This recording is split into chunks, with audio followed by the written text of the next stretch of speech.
Policy Committee. We'll just wait for confirmation of the live stream. Just a reminder today that we are doing our meeting.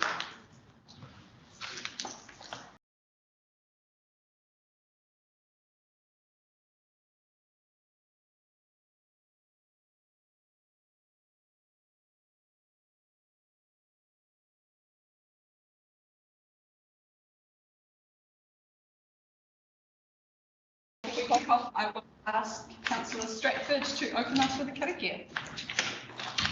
E te atua, humai ki a mātou, tau māramatanga, tau rangi Māori e, tau kaha me tau aroha, mō tēnei rā, āmene, which translates as, O Lord, give us your knowledge, your calmness, your strength and love on this day. Amen.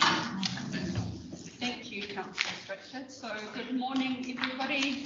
July committee meeting of the Strategy and Policy Committee. We'll crack straight into it this morning with our apologies and declarations of interest. So I have apologies from Councillor Tepania and His Worship the Mayor. Would somebody like to move those apologies, please? I'll move. Thank you, Councillor Vucic, seconded by Councillor Collard. All in favour? Thank you. Item 4.1,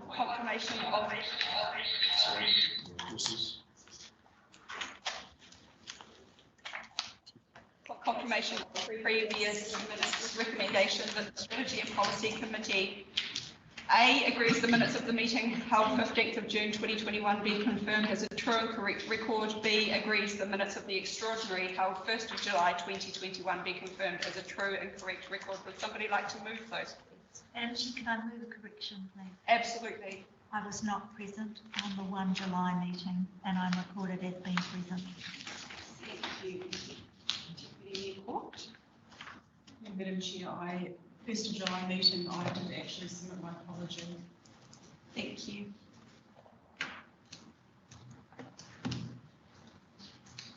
Would somebody like to move the resolution with those amendments noted? Thank you, Councillor Court. Seconded, Councillor Vucic. Any further corrections, discussion? No? All in favour? Those against? No? Carried. Thank you. Item 5.1, solid waste bylaw consultation. Another fantastic bylaw paper. We have a lengthy recommendation in front of us, which I won't read aloud. It's up there on the screen. Would somebody like to move this recommendation, please? Councillor Court, thank you. Seconder? Councillor Stratford, thank you. Darren, at this point, I'll hand over to you for introduction of the paper and then we'll move it to questions. Thank you, and through you, Chair.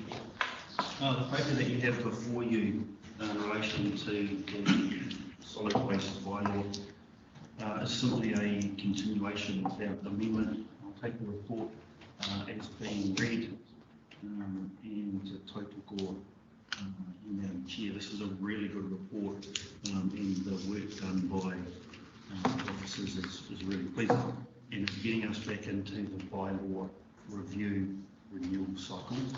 As you can all appreciate, it's a piece of work for us that has serious ramifications for council if we aren't able to review our bylaws as required. So, Brian, I'll invite you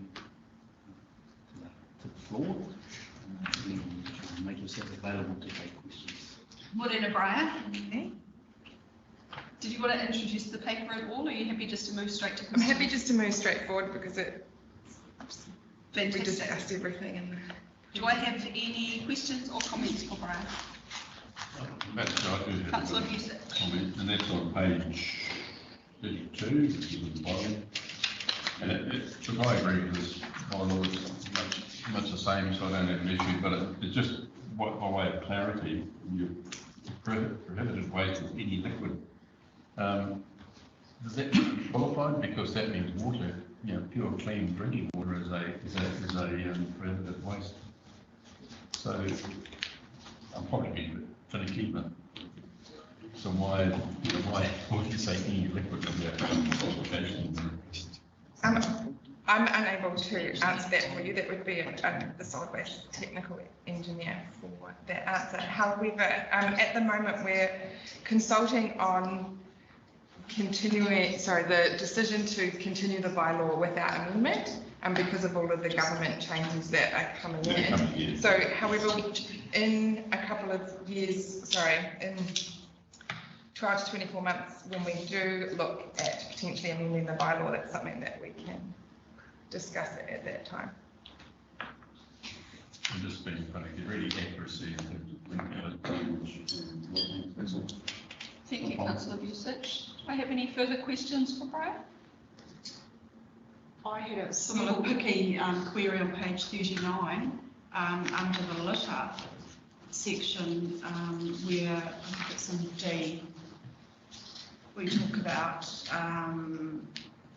not attaching anything to litter receptacles. We actually do attach stickers for our liquor ban on the litter receptacles and various council things over the years, so whether or not we're excluded, perhaps that should be put in there. Particularly on the beachfronts and things in our high profile areas. The lovely shiny stainless steel bins take stickers very well. We've worked with the police over the years to actually put advertising notification in place there to assist the bylaws, and it does work quite well. Just saying. Again, I would say that because it's a bin that's provided by council, so therefore we are exempt from that rule. It does say here. I thought that might be the case, but it doesn't say. Thank you. Brian, Kim's just raised with me point D in the recommendation. We do not no longer need to include that within the resolution. Are you able to speak to that at all? Not within the resolution, but in the proposal itself, as regarding the dates. So they, moving forward, the dates of the oral submissions will no longer be in the proposal documents, but we will still need to have a resolution as to which date you would like to hear oral submissions. Okay, so the advice I've been given is that we have quite a full agenda for the 7th of September, so we may be treating, it may need to be something perhaps Councillor Stratford and I could work together on to look at the schedule of that day and see if we could make it work. What are the committee's thoughts on, I don't want to put us in a position where we have to hold another extraordinary committee meeting to change a resolution because we put a date in there and then can't keep to that date. Madam Chair, can I suggest you just make subject to final sign-off or words to that extent that gives you the get out of jail free card that you're looking for, that gives you the ability to move that date. I'd be happy with that. Kim, have you got any recommended wording on how we could capture that?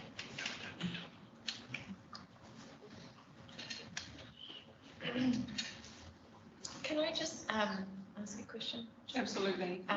So the collection points, the public place collection points that people have at the end of their roads, will the public be within scope to feed into this consultation that they don't want that pickup point there?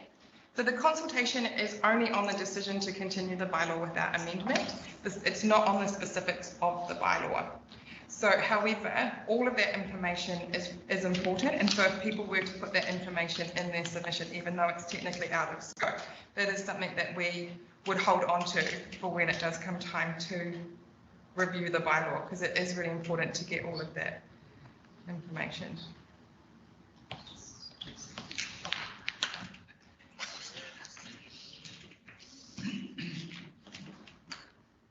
Councillor Clinton. It's not a question, just a suggestion to amend the recommendation slightly.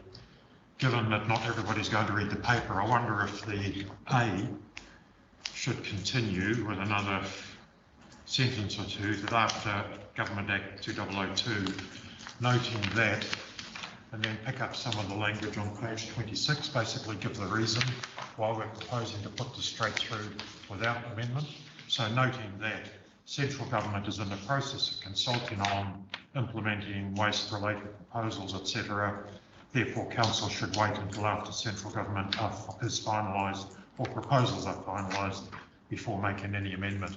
Just puts clarity into the recommendation that we're not just thinking this is the best bylaw ever that doesn't need change. We're simply noting it's the wrong time to be doing it. So that would be my suggestion, to continue A, to say noting that central government, etc., as per page 26, the paragraph under context.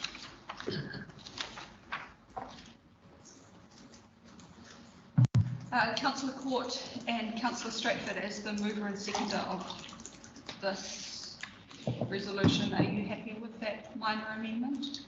Yes, Madam Chair, I am happy with that minor amendment, and if it helps, we could reproduce E, authorise, where it says authorise the chief executive to make minor changes. We could have a F, authorise the chairperson to change the date to the hearings should logistical challenges be presented with regard to timing. Councillor Court. Kim, how are you going with capturing that? Through the chair, I currently have the delegate's authority to change the date of the oral presentations to submissions, if necessary, to the chair, taking in Councillor Court, Deputy Courts. One, and sorry, Councillor Clendon, I may need you to go over your just On page 26, 1, 2, 3, 4 paragraph down, the review identified that. I'm sorry, do you not have there at the moment? Just Thank you. Oh, okay, that's in it.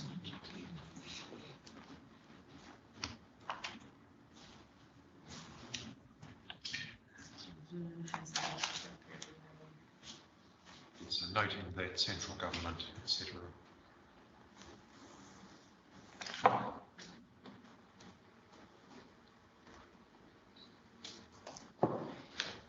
So would that be as a just in addition to A? Just in addition to A, yeah. A comment? No, just sorry, a comma. Oh. Not a comment. That's the one.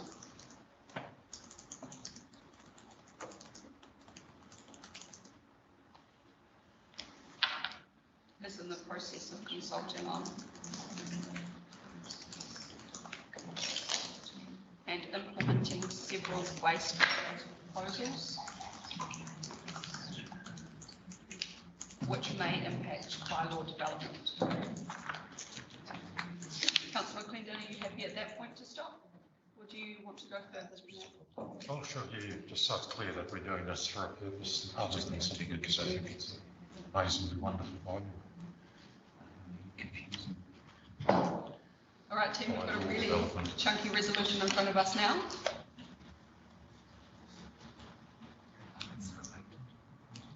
Related. Is a form. Just that last line. Net changes made. It says by development rather than by law. By law development.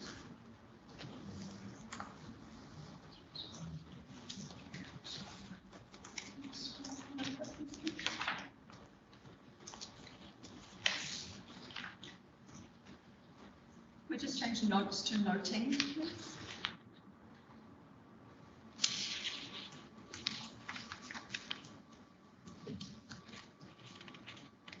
Councillor Court, Councillor Stratford, are you happy with that resolution as it sits there?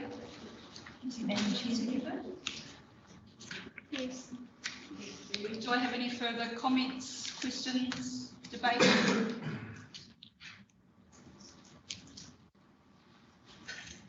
No? At that point, I will put the resolution to the vote.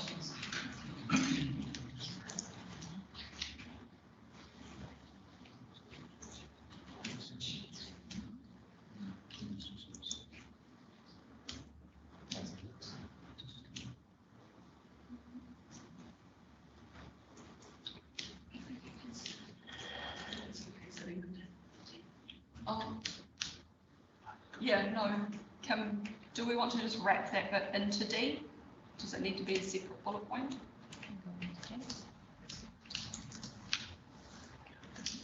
That reads.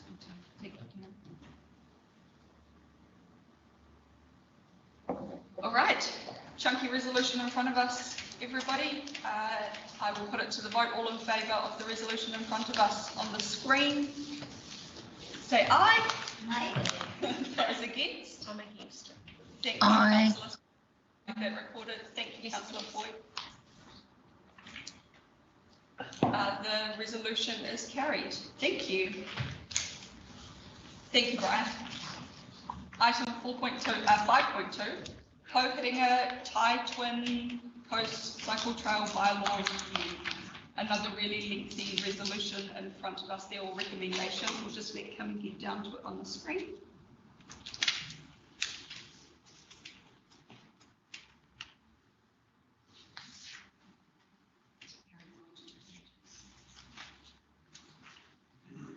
Strategy and Policy Committee recommends that Council A, B, C and D, 4 bullet points there. Would somebody like to move this recommendation to get it on the table, please?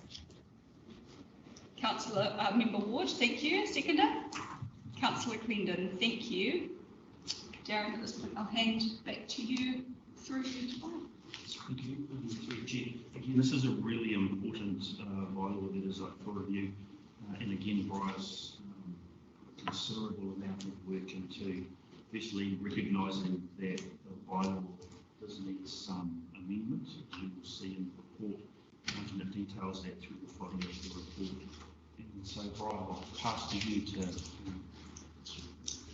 add the detail to the report for us. Thank you. So this bylaw is just for the Kohiringa Tai Twin Coast Cycle Trail, because the cycle trail crosses over lots of different types of land, private land, Crown land, council owned land. The bylaw does need a few amendments, because since the bylaw first came in, there has been a number of changes to legislation, to other council bylaws that needs to align with everything that's currently in place. Thank you, Brian. Do I have questions, comments for Brian? Councillor Visage. Yeah, I'll just pass some joint. The Cycleway Trust, were they contacted in terms of feedback? Yes. And they were, what was their feedback? I have spoken to the trust with regards to some of the problems and issues that they are finding at the moment. And so you'll look through the report, and it states that with an internal consultation with council and the trust, along with a review of RFS data, to identify what are those current problems and issues. And the trust will also be involved if we amend the bylaw. Thank you. And on page 50, you note correctly that there are private land that we have easement over. If I remember correctly, there are some conditions that those owners have put on us. So is there a conflict between the changes to the bylaw and those conditions? Because that could cause us issues. No, so a lot of the, no, so it won't be, and that will be taken into consideration with the amendment. Thank you, Councillor Visage. Councillor Stratford. Thank you very much, Madam Chair. So the bylaw does need updating, but I'm not confident with the direction that we're heading. The original bylaw took a really long time and a lot of extensive consultation with communities, not just the trustees on the Cycle Trail Trust. And I might be missing it in the resolution, but to me it's saying there will be an amendment. Where's the chance for the public to participation in that? So that's the next step. So we need permission to move on, to say, yes, we're going to amend it. And then the next step will be that, and that will include consultation, and the specifics of what those amendments are is what will happen next. Yeah, and throughout the report, there's, dogs mentioned, And I get the sense from this report that we're heading towards not allowing dogs in any form on the cycle trail. No, at the moment, the cycle trail bylaw differs from the dog control bylaw. So the dog control bylaw the cycle trail bylaw currently allows dogs on leashes everywhere. The dog control bylaw does not allow dogs through the private land at all. So there's a difference between the two bylaws there. So we need to make sure that this bylaw is in line with the dog control bylaw. Yeah, so the cycle trail bylaw isn't meant to allow dogs everywhere. There's specific patches of the cycle trail that you aren't allowed dogs. And it currently says that the cycle trail bylaw currently says that dogs. So it's not reflecting the specific conditions that Councillor Vucic raised. Yes, Yeah. which that's one of the reasons why it needs to be amended. Thank you. Thank you, Councillor Strickler. Councillor Clendon. Yeah, thank you. I agree with the resolution, but page 45, it mentions that a new bylaw will be drafted, planned to be presented early 2022. I wonder if we might narrow that time window down a bit to say perhaps by the end of the first quarter of 22. Just aware next year's a busy year and this is going to have a lot of public interest. So if we can get it nailed down by the end of March, that would seem to be better than, because we don't have very good track record in terms of timing of our bylaw development, unfortunately. Darren, do you have any comments Yeah, we could on put that? that as a recommendation, I guess.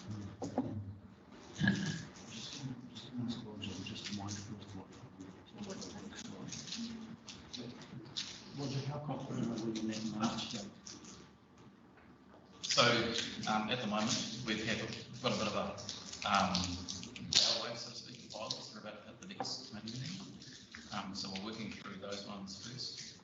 And I am looking closely at our timings around the bylaws that we've done and what's on the after that when those ones start coming through. Because everything that's coming through the bylaw program, as Brian's saying, has to go to public consultation. We have to work through those processes as well. So the process in itself, we're working on a minimum of 1 year from these meetings through to adoption. You just got to be careful about what we do to be stuck in the conference. And also, public consultation, as we all know, can result in a lot of feedback, which means those dates can move out if we're going through a substantive review of public consultation comes back from bylaw going into public consultation, i.e. the consultation meetings. So, yes. So for me, if I come back to Councillor Clendon's question, it's about will we have the new form of bylaw drafted for presentation back by March 22? I'm reasonably confident. I need to borrow about that outside of here as the main policy analyst, so to speak, within this project. I would say I'm reasonably confident, assuming that doesn't blow up all the other bylaws. Yeah. But assuming that doesn't happen, reasonably confident that it will be able to produce that before March. Yes. And just to clarify that, exactly that, because we might put a bylaw up for consultation in the next tranche that might end up in a place that we need to deal with it. So. Bold and say yes, March. Be bold and say yes. Councillor Clendon, are you looking to secure that within the resolution? Yeah, could we add that as a, what would it be, E, and that we have a new draft bylaw completed first quarter of 2022. Is the adequate? Are we happy with that from a technical point of view? Initially completed, I think it would take from the reading from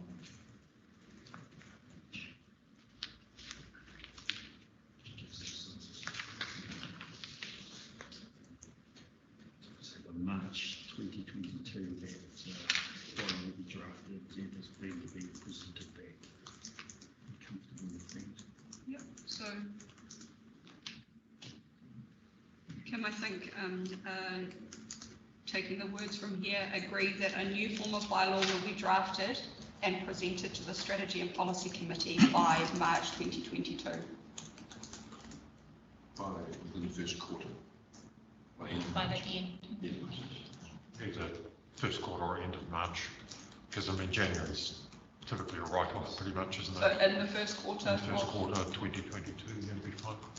I mean, it comes early, that's great, but so it will take a while. There'll be a lot of public interest in it, so let's get it done quickly. What comes to tidying that up, I think Darren this highlights the need for the committee to have an oversight of that bylaw work program at some point, to look at what bylaws we are reviewing and what those timelines look like and how that fits into our governance schedule, especially. So if we can get oversight of that at some point in the near future, that would be great. Through the Chair, just to clarify, that's a draft bylaw ready for public consultation? Or a draft bylaw coming back out as a result of public consultation? Ready for. Oh, I'm just picking up on the language on that says that, yeah, that'll be presented to the committee. It says early 22 here, and I'd just like to nail it down a bit more than that. So we're talking about the draft bylaw coming to this committee, or a new form of bylaw. Roger, would you recommend that we, for record? Prior consultation. I've just got a further question. Absolutely, thank you, Councillor Stratford. So if we don't do the review by this September,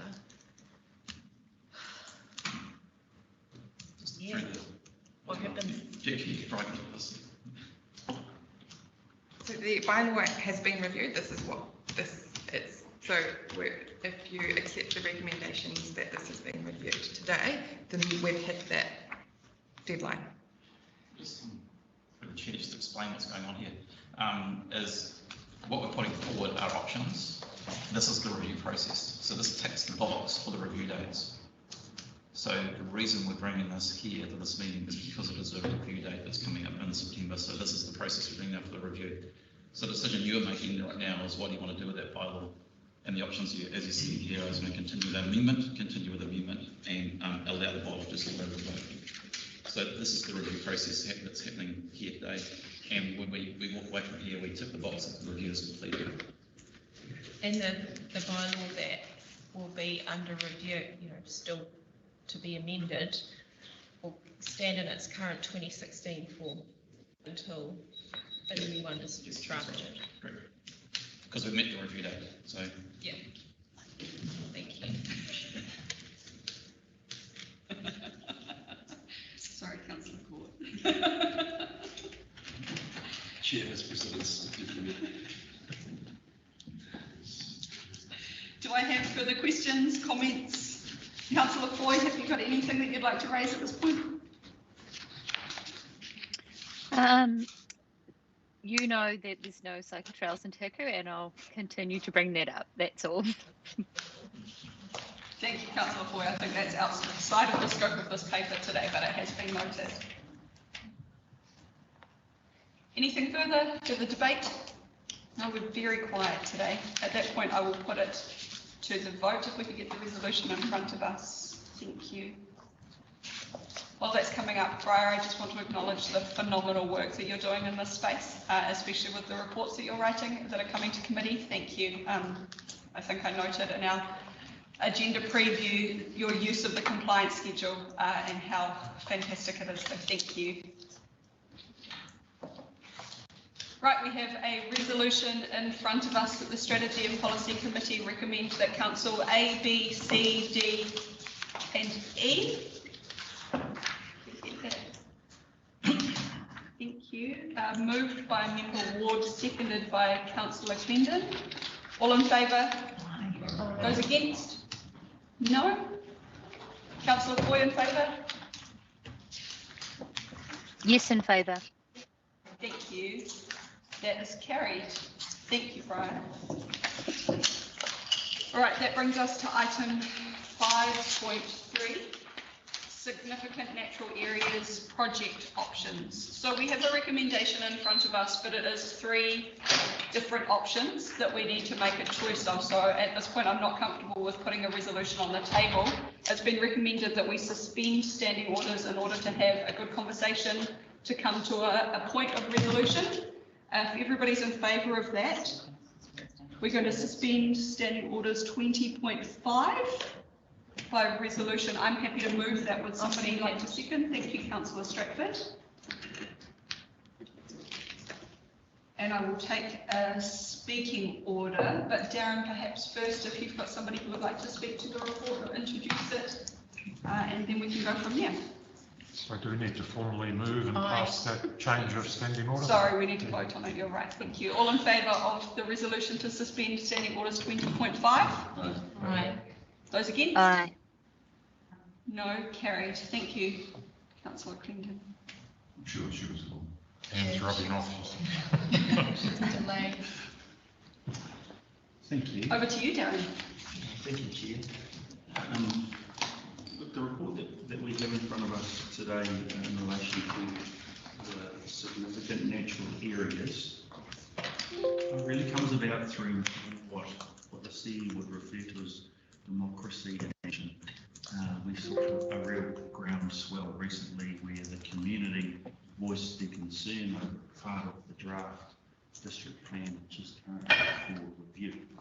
And so what we have in front of us today is a report that talks specifically about one piece that is for review in the SNAs and some options for council to determine how we may continue to progress the district plan through the review process. And specifics to what that might mean for the SNA process. And so if I can invite Greg Wilson down to talk through the detail of the report that you have in front of you and to take questions. Thank you, Darren. Good morning, Greg. Good morning, Councillor Smith, and thank you, Darren. So through the chair, can I say thanks again to our elected members for their support with the district plan team in taking this draft district plan content through an engagement process.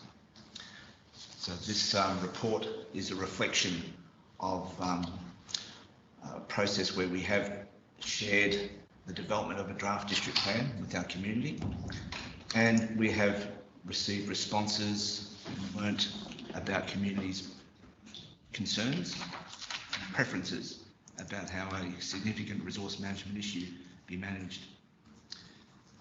And this is occurring in a fairly dynamic regulatory space. So as you know, we've been pursuing a regional policy statement direction with respect to Indigenous biodiversity. But in the background, there's been development of a national direction, and that continues as a draft process. And so that dynamic environment is reflected in the options that have been prepared for Council's consideration.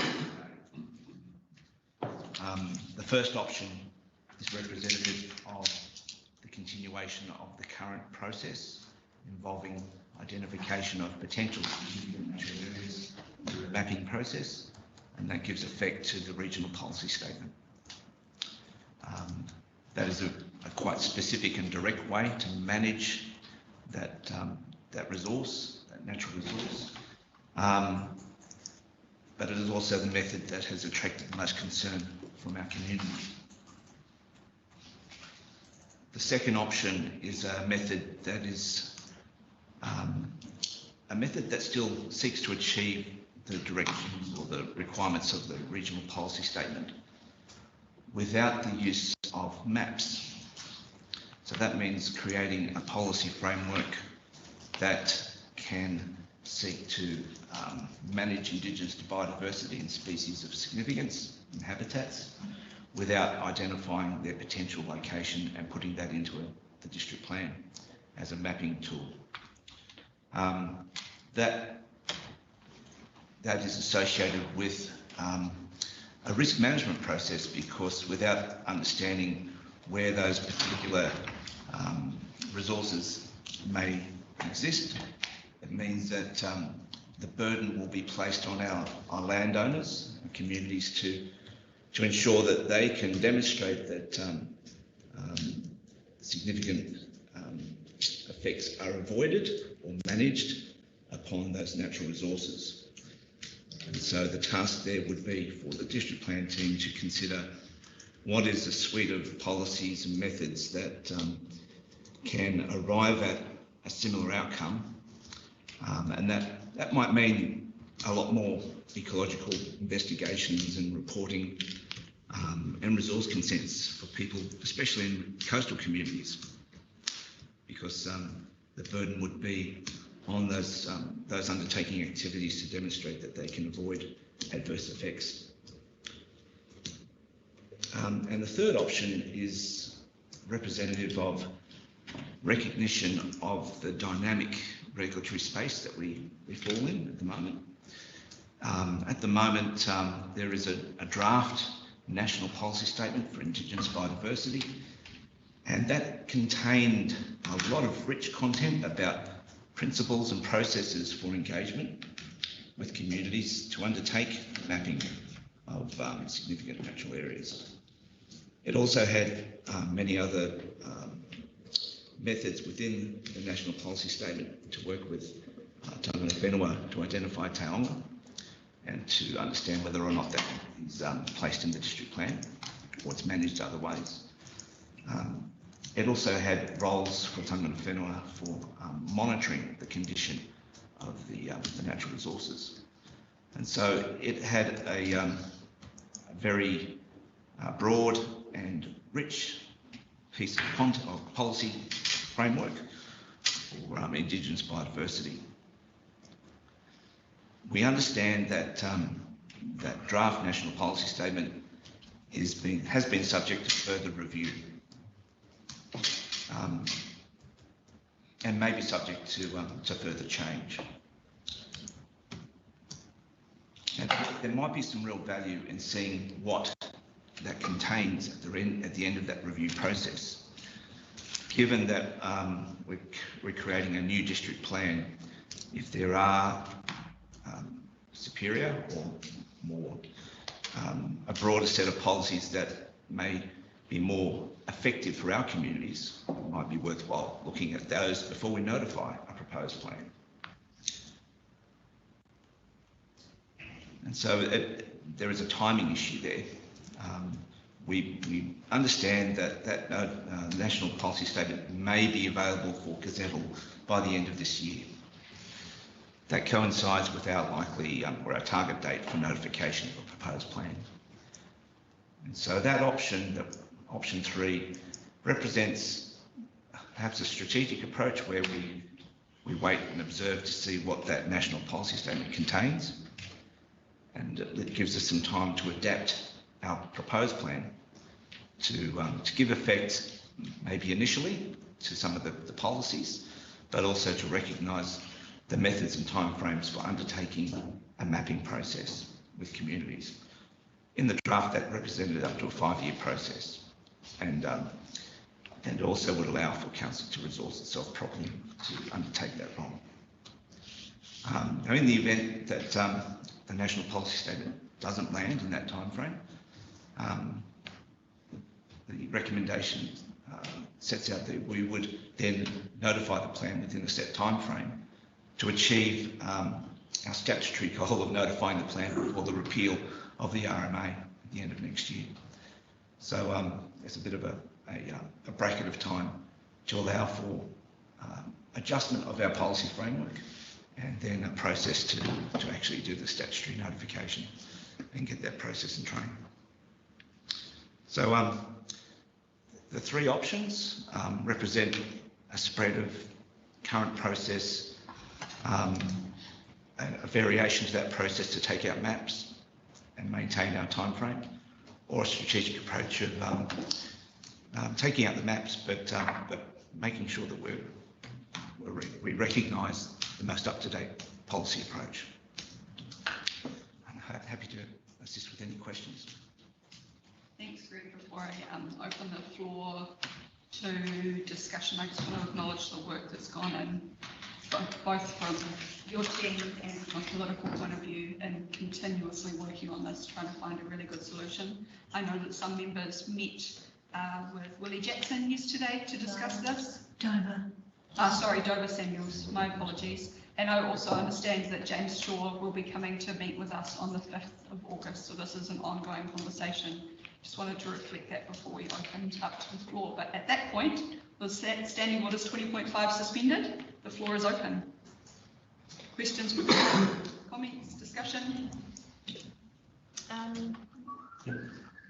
What could the a policy framework look like there for option 2 if we were to continue the district plan but remove the SNAs?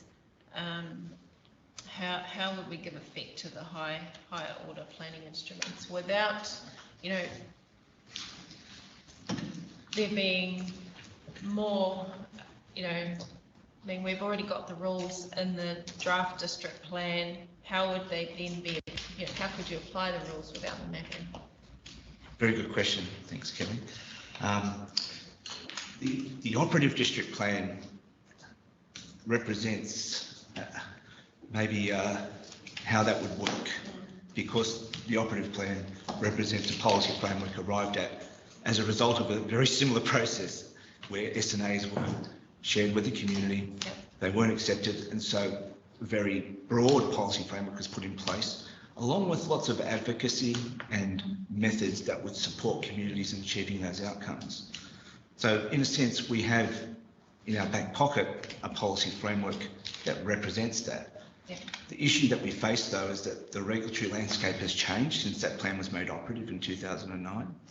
So, for example, in the coastal environment, we should be avoiding adverse effects on significant Indigenous biodiversity. Now, avoid means avoid in the coastal environment. And so it may be a very targeted set of policies conferring more responsibilities on those people wishing to undertake activities. But also, we'd be trying to see how we could balance that responsibility with support, with methods that perhaps the community could help fund. And those methods could be improved through the plan making process. So there are good examples in the operative plan. There are decisions to be made about the level of support that council can provide, maybe other agencies can provide. Some of those things are unknown at this stage. That's the kind of thing we'd like to shape up and better represent. Yeah, when we were out and about listening to people on the district plan, this very thing, you know, aside from SNAs, but the getting those rules to work effectively have been a challenge, haven't they, for the consenting team? That's a really good point. There are rules in the operative plan. For example, remnant bushland, land that hasn't been cleared previously, has a fairly restrictive threshold for clearance over a 10-year process. Yeah. And I think the awareness about that method is wanting. And if there is a less specific method, such as mapping and having a regime for controlling the areas that are mapped, and a different regime outside of that, we still have to arrive at an outcome where we have an understanding where the good stuff is and how we protect and manage that. Yeah. So it doesn't take away the responsibility of ecological investigations. Thank you. Councillor Research. Yeah, Greg, thank you for that. I realise that sort of most councils and us included in a different spot, and one of the things that I'm concerned about is we have, as mentioned, we have work ongoing. This meeting, we're going to be meeting with James Shaw, we've met with Dover, and there are options looking going forward. One of the approaches that I'd love to see actually happen is working directly with the owners. Most of the owners here affected are multi-owned Māori land, and with all of the owners, the only reason that significant natural areas exist is they have been protecting it in their own way, and I just can't see why we can't actually work with them and work out where that is and provide assistance in various ways, because it seems to me that at a higher level everybody's wanting to achieve the same thing, and there's a disconnect when legislation is put in place, when they think they're going to lose control, but what they've been putting effectively is a substantial investment into preserving what's there. So surely there's a way forward out of all of this. And I'm wondering, what are your timeframes? Is there something, rather than making a decision that this is where we're going to go, is there, so the two questions, what is your timeframe available? Can we actually leave things to lie for the moment while we work through that process and maybe look at a better approach that in the end may in fact result in significant areas being identified, which will meet everybody's conditions, but in conjunction with the owners and in agreement with the owners and providing assistance so that additional care of those areas can be, and that's a central government issue, obviously, and just what can we do there to allow them to better protect those areas in some manner, such as pest control, fencing, maybe carbon credits given to the owner, so maybe rates for lead, or whatever it be. Surely there's a way forward out of all this. So out of that, can you sort of say, do we have a time frame where we can delay while we work through some of these things, and are you open to a different approach that's more collaborative? Thanks, Councillor Vucic. It's a really good point, and you've mentioned a range of things there that would be valuable to assist with our landowners. Our role in preparing a plan is to understand what is the most efficient and effective way to give effect to the sustainable management purpose of the Act. And when you have 8,000 landowners identified that have this resource on their land, we have had a training process to work with them via an engagement we undertook. So we've had 3,000 pieces of feedback from that engagement, which offers a body of work for us to chase down. So in the event that we don't pursue mapping, we already have lots of evidence that we have now to help inform a broader policy framework. That may include further advocacy and support. That may mean an annual plan requirement to give further budget to helping our landowners achieve sustainable management outcomes.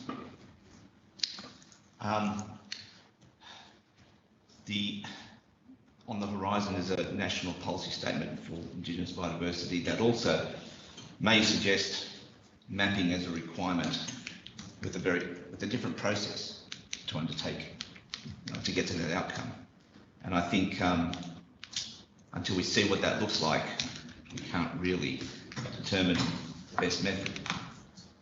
With the directions that we have at the moment to give effect to the regional policy statement, that sets out the criteria that must apply to identifying the areas that have significance.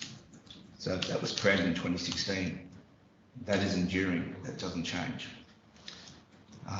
So if we, as we have mapped those areas based on that criteria, or we work with landowners to find whether or not they subscribe to that criteria, the outcome is still the same.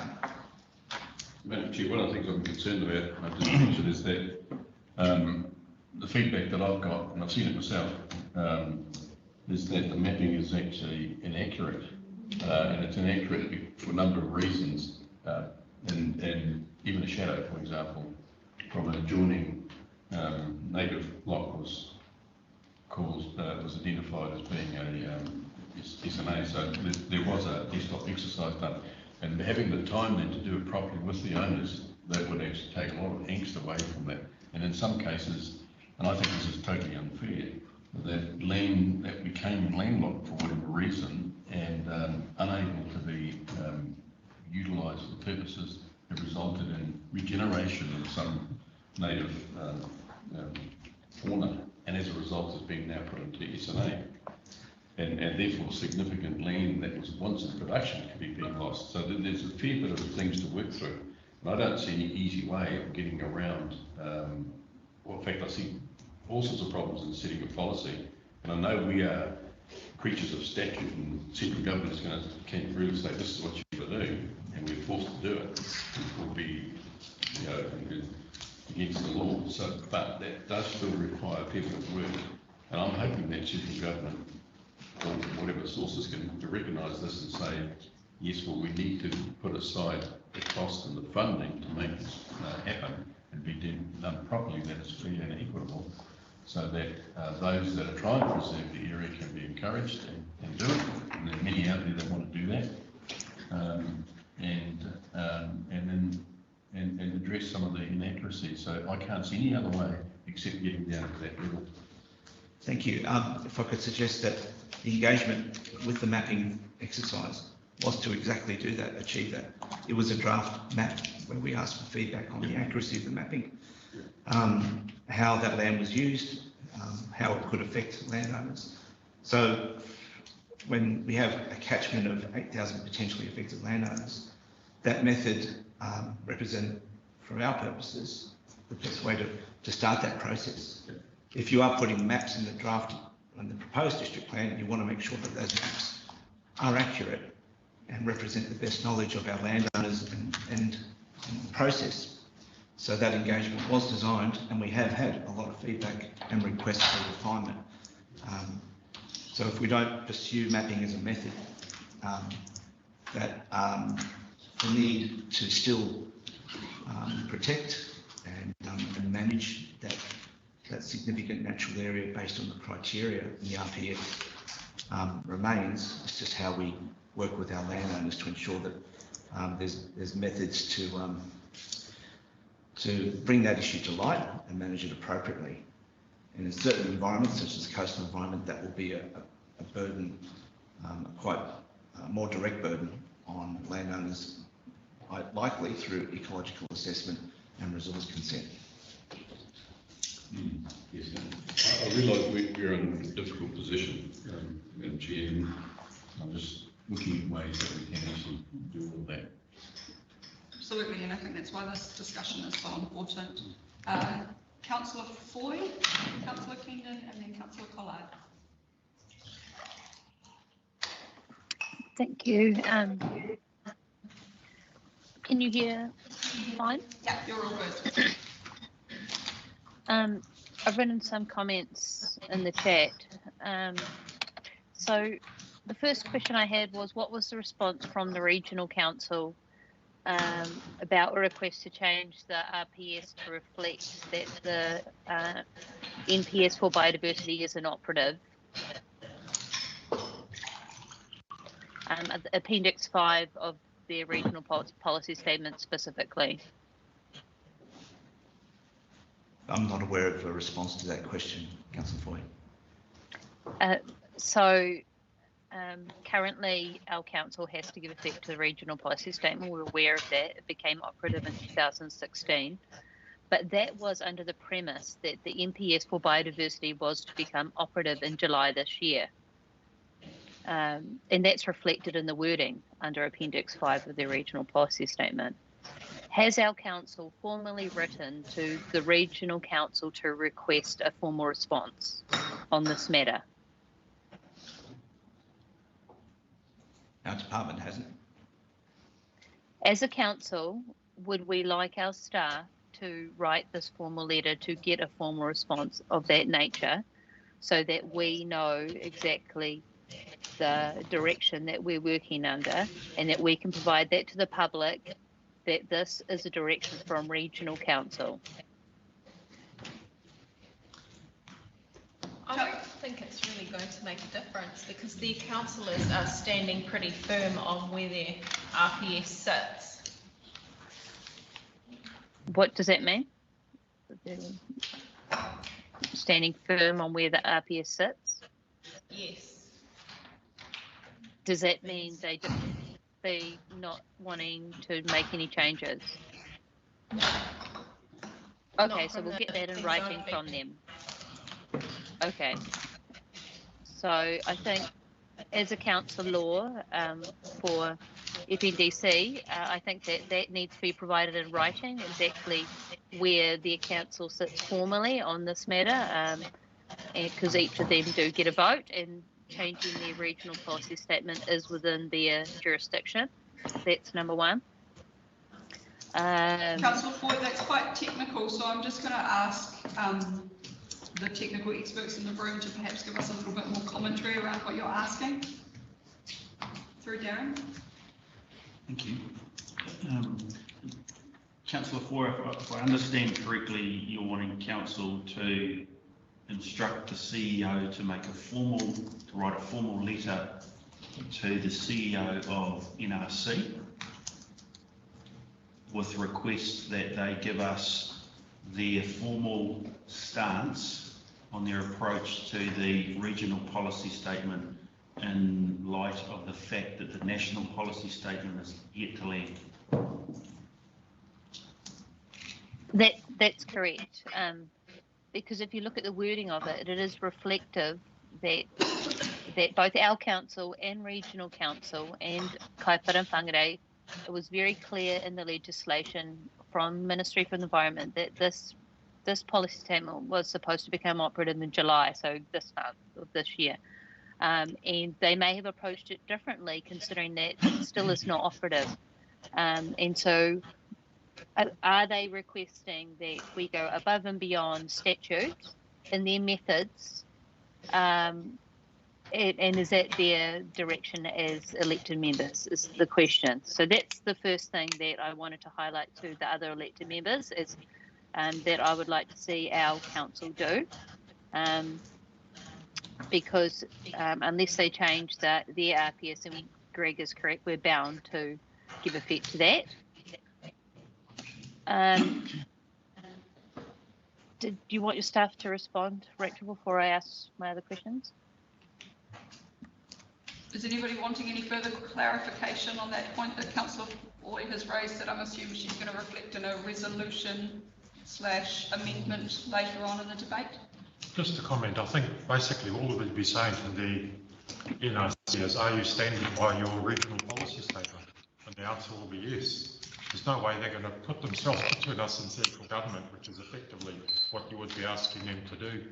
So, I mean, yeah, I don't see any particular benefit in doing that, and I could see potentially a downside. It would just kind of harden the edges of everybody's position, and I'm not sure that'd be particularly helpful at the minute. Because, I mean, they're not going to say, oh no, just ignore that bit of our RPS in the meantime until we have a think about it. I can't imagine that's going to be a satisfactory response from them for anybody's point of view. I think I total Councillor Clendon, and that I think a different approach perhaps needs to be taken as a region in terms of how we work together. We're all in the same boat. It's just that we were the front runners, so we've led the conversation, but the reality is we've got 3 other councils that need to be involved in this conversation at a Northland level, and I'm not sure that formally writing to the CEO to ask them to reiterate their political stance of their policy would be the right way to go about that. But I do agree that a conversation needs to be had collectively, and I note that the next Northland Forward Together workshop is in our chambers, or somewhere bigger than our chambers, I guess. And I'd like to see this as an agenda item as to how we move forward collectively as a region proactively. But I do total what Councillor Clendon has said. Okay. If I give you any comfort, Councillor, I mean, our conversations at CEO level with Northern Regional Council are continuous on this. Their regional policy statement is contingent on the national policy statement being finalised. It's interesting you raised that. I don't have the regional policy statement in front of me. Are you saying, do you think the legality of the regional policy statement is contingent on the NPS having been issued by a certain date? Then we can tell you what their answer would be, and I can promise you I'll just keep talking to them on a continuous basis. But as the other councillors have said, there's no wobbling from the regional council on its regional policy statement. It persists. I think that my question may have been misconstrued there. Number one, what I was requesting is that regional council formally do a plan change to change a regional policy statement. That's what I was requesting, not to ignore the regional policy statement. Number two, what I'm saying is that the regional policy statement, and if you read it, the wording is based on the premise that a national policy statement was going to come into effect. So they currently have methods in it that are more onerous than necessarily, is required because the NPS isn't in effect. It doesn't have any legal weighting.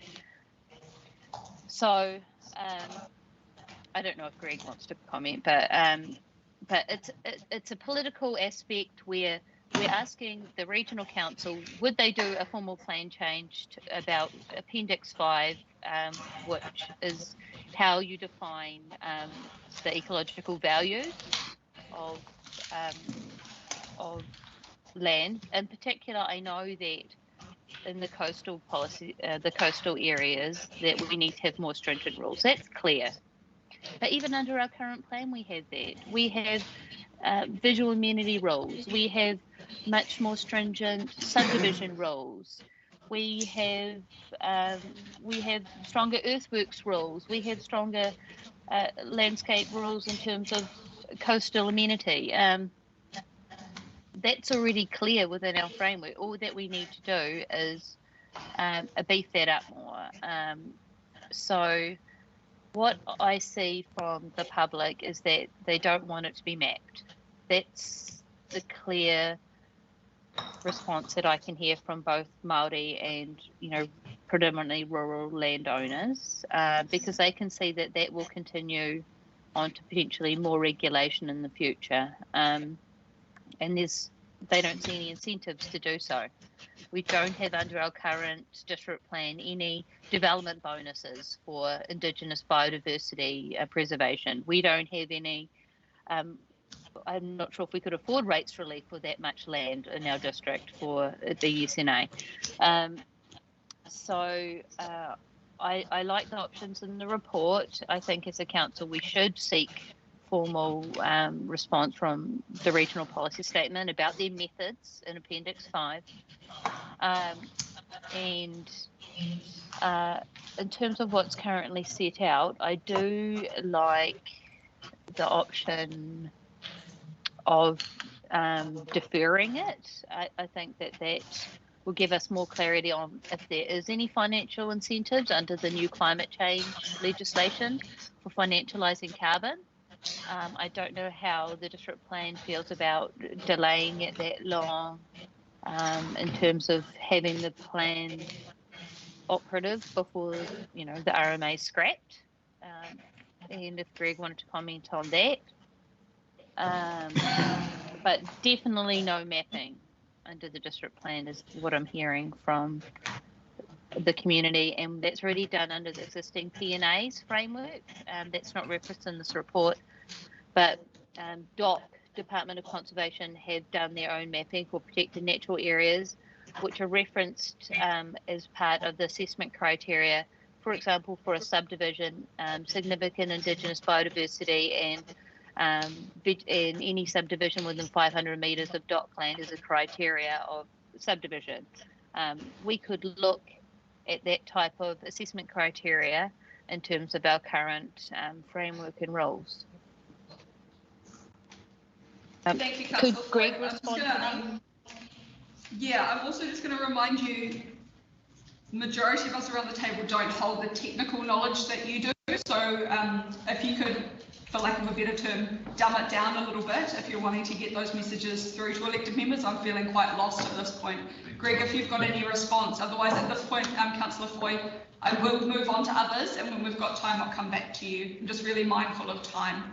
Greg, thank you. Thanks, Madam Chair. And thanks, Councillor Foy, some really good points there. And the regional policy statement was made in 2016. Every 5 years, TAs and regionals have to do a review of efficiency and effectiveness. And I'm not aware of any kind of direction to change the current provisions. Our responsibilities is to give effect to the regional policy statement and any national policy statement. So if there's two running at the same time, we have to make sure there's no gaps. Now, it may be that the new national policy statement could represent a different direction from the draft content, noting that the draft content did require us to map. There was a direction in the draft NPSIB to map and to also have a high and medium classification that was more enabling for Maori land. So a lot of that content is now, I believe, up for grabs. So it may be vastly different to what we see at the end of the year. So we'll do our best efforts to understand what that looks like over time, and perhaps it's a continuing discussion with elected members about knowledge as that comes to light.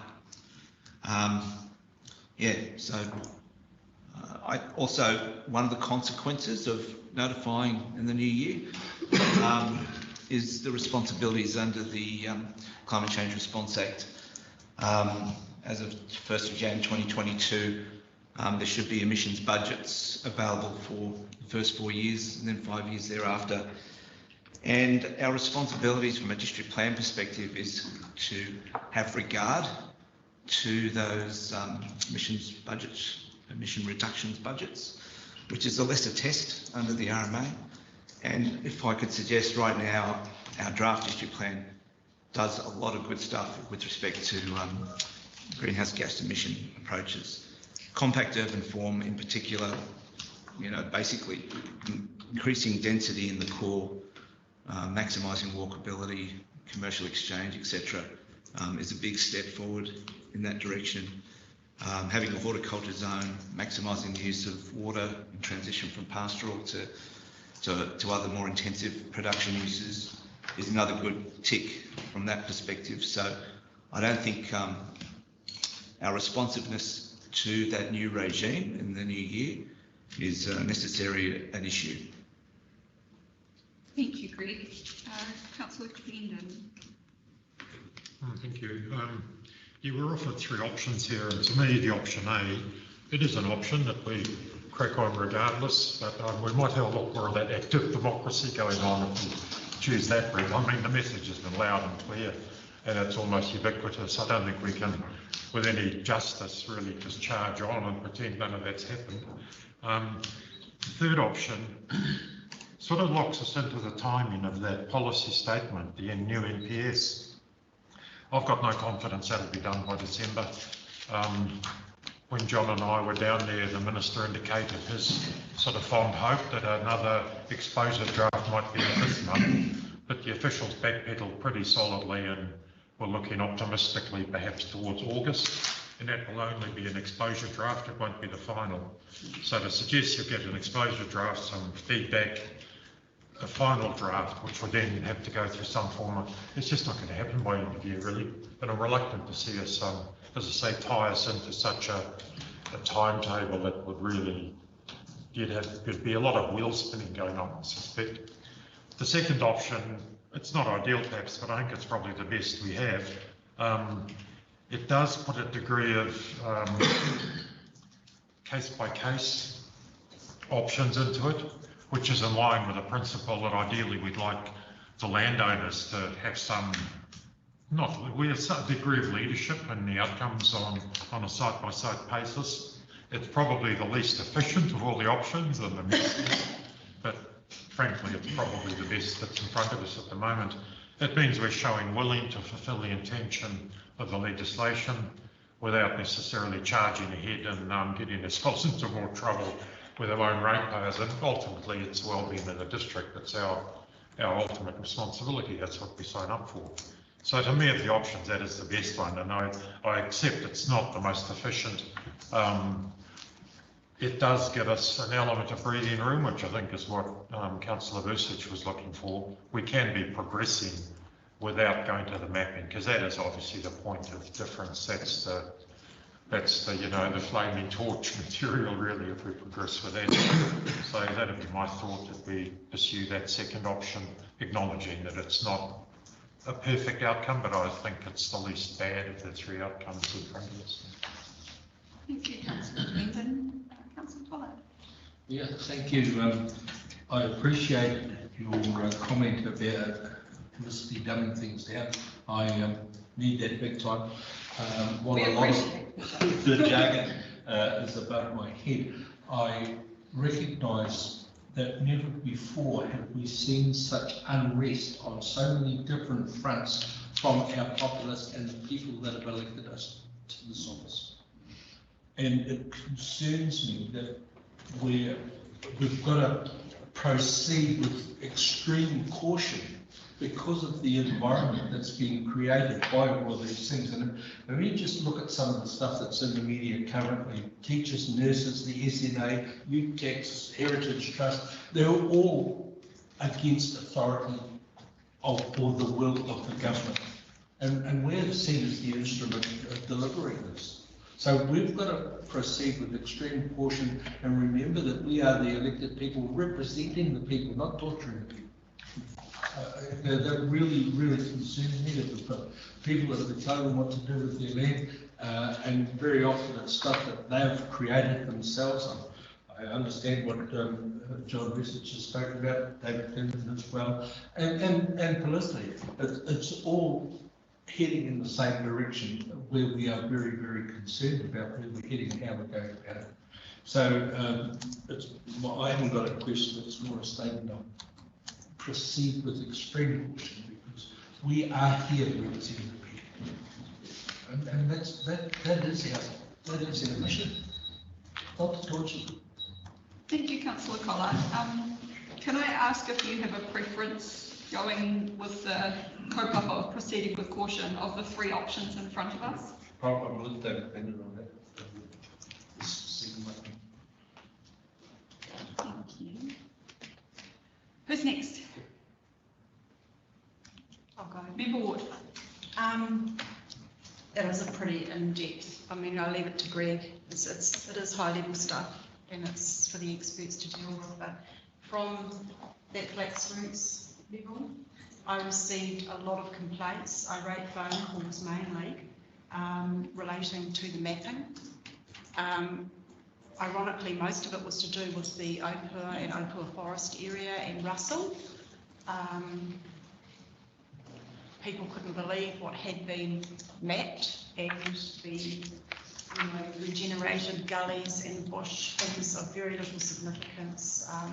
There's already mapping errors in our existing plan, and to add more is just adding insult to injury. I think there's a huge lack of understanding out there, and if we don't understand it fully, we can't expect the general public to.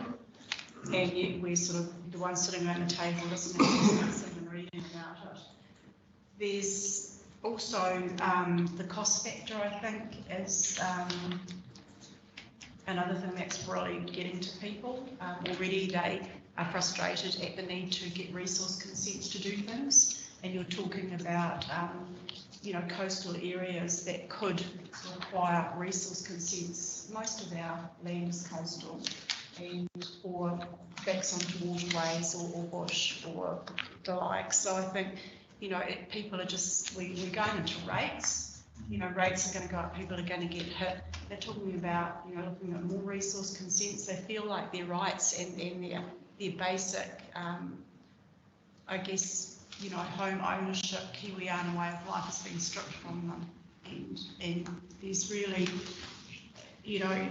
we need the district plan. We cannot stop that. It's been 20 years. People have forgotten the process. They don't even know how to start a debate over what the rules, policies, or objectives are in the district plan. They've completely forgotten and lost. And now we've got a whole new influx of people to our area, many different nationalities who will need educating on that as well. So I think we shouldn't stall on the district plan. It needs to go ahead no matter what. I'm getting a lot of pushback on the mapping, a lot of pushback on the thought of increased costs, the thought of, the statements here, stronger focus on working with communities. We're supposed to be empowering communities, and we seem to be stripping them of everything. So it's a negative Nelly rant from me, but I think option 2 is the safest. I am totally with David Cleveland on this. I think we just need to move on with our district plan. People want to, we want to grow our economic development in the far north, but we're prohibiting people from moving ahead and doing things. And we need to have some clarity in that district plan. We need to get some real traction on it, and forge ahead, and we need to push back on anything that's going to cause friction in our villages, in our towns, and put more hardship into the people. I just don't see this as something that's going to be favourable for this council or any of us sitting around the table. And I think we just need to sit up and tell Wellington, we are not you, we are not one, we are different. Oh, I like that.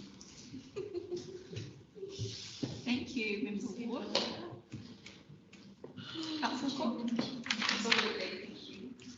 I really liked listening to what my colleague, Member Ward, had to say, and my member colleague, Councillor Collard, had to say. I wrote down here in big letters on the paper, have regard to, I heard that so many times. We have to have regard to the higher statutory papers. What I never heard was we have to have regard to what people want. Yesterday we met with Dover, and in preparation for our meeting with Dover, I googled a Foundable Wisdom, Dr. Google, how much of New Zealand is currently in conservation state? 33.4%. And depending on which search engine you use, that either makes us the highest in the world or one of the highest in the world. 10.1 million hectares. DOC has control over 30% of that.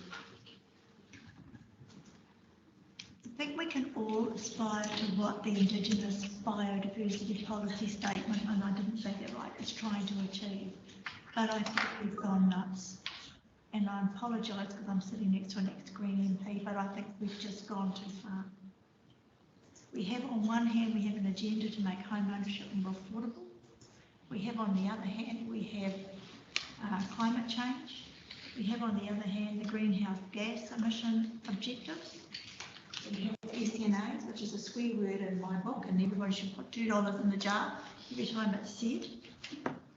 And Sean and I snuck out at lunchtime from the conference when we were in Blenheim, and we went and joined the march in Blenheim, and we listened to some pretty powerful speeches coming from the organisers. New Zealanders have had enough, absolutely have had enough, and we're not making it any easier. The bribe, the big bribe that was announced, the $30-something million the Farmers District Council is going to receive to encourage us to accept the 3 water reforms, which, by the way, are no longer optional. We heard that from Grant Robertson, who said the time for talking about opting out has moved on. We're beyond that point, quote unquote, is to achieve spatial planning with greenhouse gas emissions as a goal and a form of placemaking. That was what the targeted for. So why I'm waffling all over the place, but I'm coming back to my point. At the AGM on Saturday, Cheryl Mine moved an amendment in general business, and her amendment, and I haven't got the exact words in front of me, but it was that councils protect the right to opt out of the 3 water reform.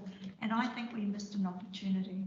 And I think the opportunity was that we should have gone to the annual general meeting and said 67 councils or 68 councils, whatever their number is in New Zealand, we will not implement SMAs. We missed that opportunity until a proper conversation has been had with New Zealand. A proper economic impact assessment has been done on the impact of all of this reform that's coming at us like a tidal wave, with no one actually has an eye on the end goal. What is the actual end goal for all of these objectives in isolation from each other, and what is the impact in New Zealand? So 33.4% for New Zealand, 43% for the farms, not leaving a lot of land left. We start to lock up land because of tidal surge and coastal inundation, and there's a fantastic report in this morning's Herald that they're talking about as far as a kilometre inland. There'll be none of the far north left. So we're just locking up land left, right and centre. So for me, I think we should start a rebellion, Madam Chair. And I think we should say we're not going to do it. So sue us. And just see where that conversation goes. And I know that's ballsy and really brave and out there, and everyone's going to go, oh no, we can't do that. We're creatures of legislation. We have to do what the national policy statement says. We have to do what the regional policy statement says. Says who? And I'll just close with yesterday, Dover said to me, and the government's not in the least bit interested in local government, not in the least bit interested in what you have to say, and you disagree with stuff. I disagree. Go to the library, read the books in the history section, read the whole history of civilization on Earth, and people can change. They can change the world. So I want to start a rebellion, and I think we should say we're not going to do it. Thank you, Councillor Court. And as I said to Councillor Foy in the chat, if you are wanting to put up an amendment, can I suggest that you have your wording ready for that so we could look to pass a resolution? Thank you. Does anyone else have any questions? I have a couple of questions for Greg. I'll jump in.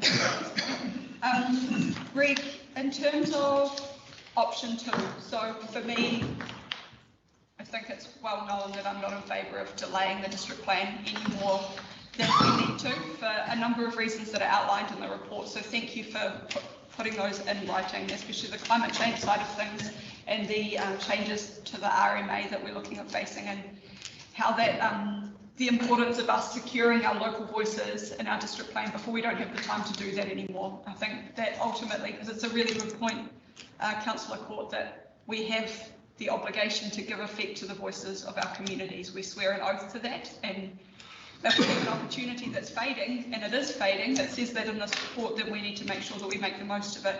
So I am sitting with option 2, but I'm really cautious, especially around the point that's made. This option potentially puts the onus on every landowner in the district, particularly in the coastal environment that has Indigenous flora on their property, to undertake an ecological assessment for land use activities and subdivision to ensure that proposed activities do not adversely affect an SNA. And to Councillor Court's point, I don't think any of us disagree with the principle, the kaupapa of the National Policy Statement for Indigenous Biodiversity. We all agree that we have to protect that and make more decisions, but we all also agree, I think, that the tools that we've got in our toolbox right now are not right, that the way that we have to go about it is not right, and we have to scrap that. My question is, when we're talking about collectively securing Indigenous biodiversity for future generations, which is my understanding of the purpose of that National Policy Statement, that's about collective. And so if we go with option 2, that's putting the onus on the individual. And my question is, do we have any options in front of us to make that more of a collective opportunity as opposed to expecting those individuals to front those issues? What would that resourcing look like? I note in the report that there is, it says, however, further resources may be required once a direction on the SNA project is decided. That sits a little bit uncomfortably with me because we don't know what those resources look like. And we know, for example, if we had the individual conversation with the 9,000 landowners, that would potentially be up to $18 million of engagement at $2,000 a pop. So I'm just a little bit cautious on not knowing what resourcing looks like versus knowing what resourcing could look like. I'm not asking for a clear indication, but just an idea. Thank you, Madam Chair. We want to make sure that we explore the broad spectrum of those options. So, for example, we might be asking for resources within council to help landowners, such as ecologists that we have in-house that supports them with initial discussions, help them shape their development activities in a way that manages or reduces the effects as much as possible, and then they can proceed with a resource consent or not. But that is an internal resourcing approach that helps achieve similar outcomes at a lesser cost to the landowner. That's just one example. There could be other methods where you support the public good that is provided by landowners with the protection of significant species through grants or contestable funds that lets them manage that resource. There's a role for monitoring that resource as well, that ideally we should be working with Tangata Whenua and communities to see how that role could be best shared. So it's not a council responsibility, but it's a community partnership approach. So ideally, we put all the options out on the table and we can try to find a balanced approach that still ticks the boxes under the regional policy statement responsibilities to give effect to those. And in the background, keeping an eye on what the national direction is moving to. But that takes some time, and so that's we're already working in that space, but it might need some further specialist discussions, and really to have achieve the timeframe that we're looking at with an E-plan as well. It means that the time is quite compact. Thanks, Greg. I know that NRC on their website, they advertise having a biodiversity department which has funding available to that degree, as well as resources in terms of manpower and expertise.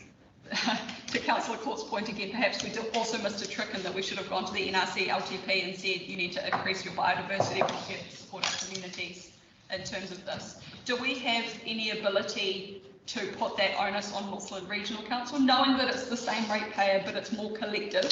Yep. And it is their mandate to secure that environmental side of things. It's just our mandate to bottom up. So what opportunities do we have there in order to push that resourcing expectation as much as possible on NRC? Thanks, another really good question. We had a few discussions asking whether or not their farm environment plan process the scope of that could actually look at terrestrial biodiversity. But I understand it's shifting to more of a freshwater management approach. So it might capture some biodiversity in that process, but its not primary objective is not to assist with the management of Indigenous biodiversity. But to me, it sounded like a suitable place where you're supporting landowners with a holistic approach. Yeah, so it's certainly worth asking again about how that might potentially join up and be resourced effectively, and would fill one of those options on that broad spectrum of opportunity. Sean, perhaps that could be noted as something to be part of the agenda, which Councillor Stratford has pointed out to me is on the agenda for Northland Forward Together, that FNDC request a talking point around the resourcing side of things, that we discuss that with NRC, because we aren't the only council in this situation. Whangarei and Kaipara will be in this situation in the very near future. So let's front foot that conversation now and say, NRC, what does that look like? Greg, my last question is to Councillor Court's point, because I think that the sentiment of what she's saying is very similar to the sentiment of what we discussed when we were at the protest as well. It was in what history has a council been taken to task by central government by not following their policy statement, by standing up and saying, actually, it's wrong for our communities, we're representing our communities and we're going to stick to that. But we also know that Hutt City have done that, and I think New Plymouth have also done that, and they have been taken to the Environment Court, not by their regional council nor by central government, but by Forest and Bird, is my understanding. So with these options in front of us, are we open to the risk of going through that Environment Court process from Forest and Bird?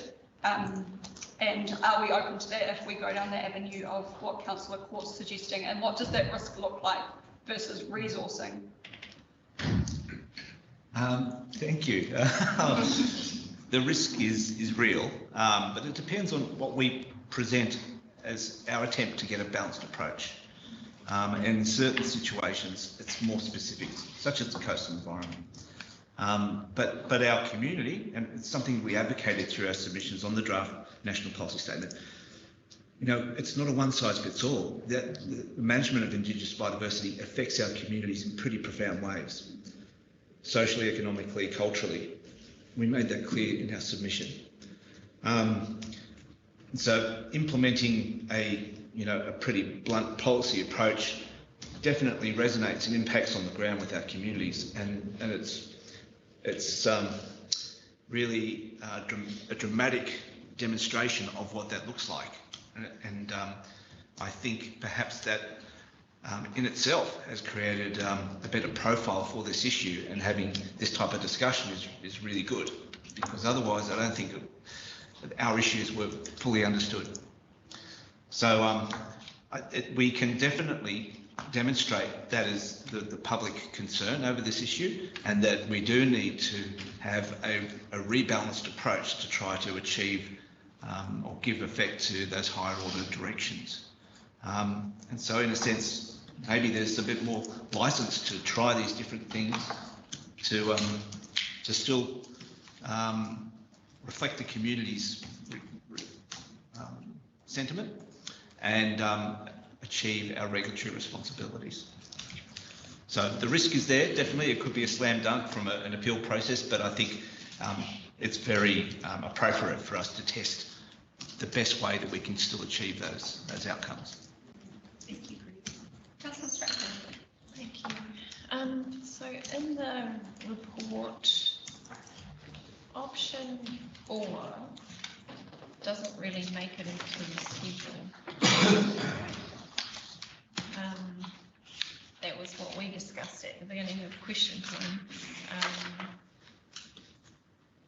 Discontinue the SNA project and maintain operative district plan approach to Indigenous vegetation management, and that one's not recommended because of the risk, legally, and the risk to the environment. But what if we could change that to what it says, and that we instigate a, when can we do the first review to incorporate the MPS biodiversity? So still complying with the RPS, but there's more stringent stuff coming from the MPS, like the mapping, because we can't do the mapping, and we can't do option 2, which is discontinue the SNA mapping, because it's going to make everyone have to get an ecological assessment, whether they've got an SNA on their property or not. So, without the mapping... Only in a coastal environment. It's worse for every... No, it doesn't just say that coastal environment. The mapping, it's offensive to all landowners, Māori and farmers, because they weren't a part of the engagement process, and if we continue with the mapping, we're just going to cause more raru. We're following on from the protest. I've been to more SNA meetings, with the community, and they want us to sit with them and hear more what they're already doing. Farmers and hapu and marae, whenua Māori landowners, many of them already have management plans for how they manage pests and, the regeneration of the forest or whatever production they're doing on their property. They already know how to manage their biodiversity. Let them tell us how they're going to do it. So we need to flip the model around, and it doesn't involve SNA mapping. It involves management plans that are not gathering dust on our shelves or in our seas shelves. So I don't want to carry on, I want the district plan, I really do, but we can't do SNA mapping, and I don't think everyone in this room fully understands the ramifications for tangata whenua. When they see a map, there's so much mistrust because of the land confiscations that have happened, over, the last 200 years. They see a line with some rules today. Those rules can change in 3 to 10 years, and even Pākehā landowners, they see a line, the mapping to them, that resource that we call it, they feel that it's now no longer theirs when it's mapped. I'm talking real randomly, sorry, but Yeah, I know we need to find a way to enable the district plan to move ahead without us experiencing some legal challenges.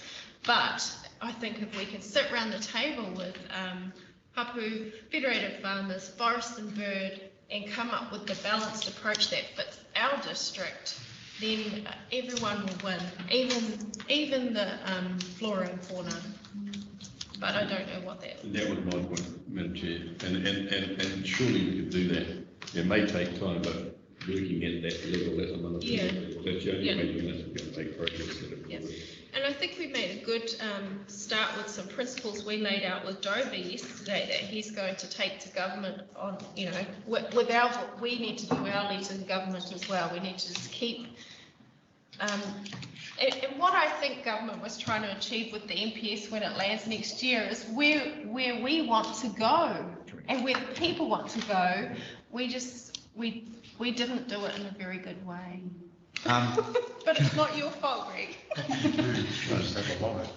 But option 2 in the explanation says that people will still need an ecological report. It may be, but in the meantime, that gives us wiggle room to get on with doing what you're suggesting. Can you respond to that ecological report? Can you specifically put that we will work with local owners somewhere in that option? I think there's a short answer to that, and the national policy statement, the draft, was actually advocating everything Councillor Stratford just said. Yes. Principles, process, you know, tongue and finger engagement, a very deliberative program to get to that outcome. Yeah. That's been in draft for a number of years and has been knocked out a number of times. And as a draft instrument, we can't necessarily use it. We can adhere to our best practice, but sometimes best practice is when you're fully resourced, it's best intense otherwise. So we have been pursuing our regional policy statement direction to give effect to that. And so ironically, you know, we've arrived at a mapping process. Now, if we determine not to go with maps, and if the national policy statement were to land with principles and process to fully engage in a very close way with all affected landowners, I think that would be the type of outcome that's been suggested. So that's option 3. Correct, which, well, I mean, even if option 2, once the MPSIB lands, you still have to give effect to it. So it means that our policy framework would be adapting through the plan change process rather than notifying it with it in place and acknowledging the parts that would make some clarity for our landowners with the new district plan.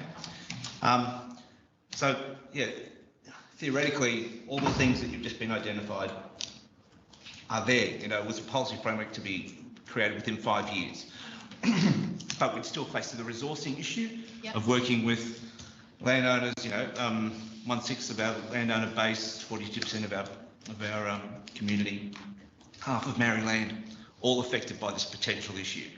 So, and that's a big ticket item. You know, how do you resource that and undertake it appropriately? So, great opportunities, other challenges and risks along the way. Thank you, Greg. Councillor Stratford, is that giving you a little bit of clarity? It does, but just to follow on from that, whilst it is a challenge, we have, I can't remember the number of marae and 200 something hapu here, but not all of them are wanting to talk to us. We've got groups, so, you know, Hapuki Whangaroa and Ngātihine Te Kapatai, you know, and iwi will talk, but some hapu will want to talk to us, but not all of them. So it's not, I really get frustrated when I hear, you know, it's a cop-out, you know, that there's so many to talk to, so we just don't. Okay, we've got to start, we've got to talk to the ones that are ready and able to talk to us, and we've got to listen. Yeah, sorry, Anne. Sorry, I just thought it would be helpful if we talked about what happened yesterday at the meeting with Dover. And have you got the final principles? Do you want to run through that? What happened yesterday? Because I think it might help. Not sure. Yeah, we met with Dover. We'd expected Willie Jackson as Minister for Māori Development, but he wasn't able to be there. Essentially, we're asking Dover to, I guess, lobby on behalf of local government, particularly to the Labour's Māori caucus, who one expects will carry some influence. And we agreed on a number of principles that we're seeking to achieve around the issue. One is that the first one is simply expressed as landowner-led. So this has to come from bottom up, essentially, be it hapu, farmers, whoever, landowners, that they really need to have some sense of control and some genuine input into this. That we accept and recognise hapu management plans, that they are part of the solution and recognising the value of those. That we recognise Māori land as taonga tukuiho, and that the provisions of the RMA acknowledge that relationship between Māori and their land.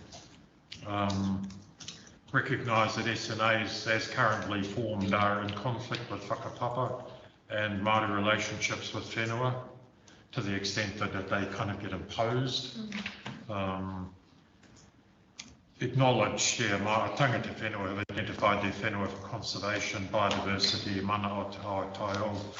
In other words, yes, a lot of this aspiration to see good biodiversity outcomes are already recognised and being practiced by Māori landowners.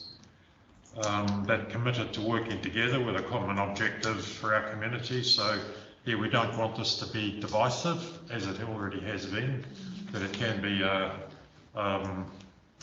it has the potential to be a process that brings community together rather than splits it. That this is all going to require resourcing, and that's been touched on by all and sundry. Yes, we can go, we can send our staff to engage with landowners, but we've got 5 of them currently. It's with a lot of work to do, so it has to be resourced practically. And that government policy needs to be flexible to regional responses. In other words, one size never fits all. When you've got something as complex as what Māori, Pākehā, any other landowners may or may not do with their land, you're seldom going to get one cookie cutter approach that's not going to cause strife in some area. So they were the general principles that we think they need to take on board and as we progress this stuff. Thank you, David. Sorry, just before you kick off, I think we'll go for another maybe 5 minutes and then we might break before we go into debate on this item. We've been sitting for a while, so it'd be good for everybody to get some fresh air before we crack into the next part. Thank you. Belinda. Just following on from Kelly and Dave, a lot of it, Greg, I think, is about the speak. It's about the words we use. Like, you will have more responsibility. People don't want more responsibility. It's crap. Sorry, they don't. And we will help you. Well, why are you going to help me? It's my land. It's my property. And then, we'll need resources. And by the way, you're going to pay because those resources come from you. So the whole thing, we've got iwi happy place, we've got community-based plans right down to our villages and towns. We need to work to implement those plans and then we wouldn't need the SNAs. To me, the whole thing is not rocket science. You're telling people to take more responsibility and we'll help you. It's so condescending. It's horrible.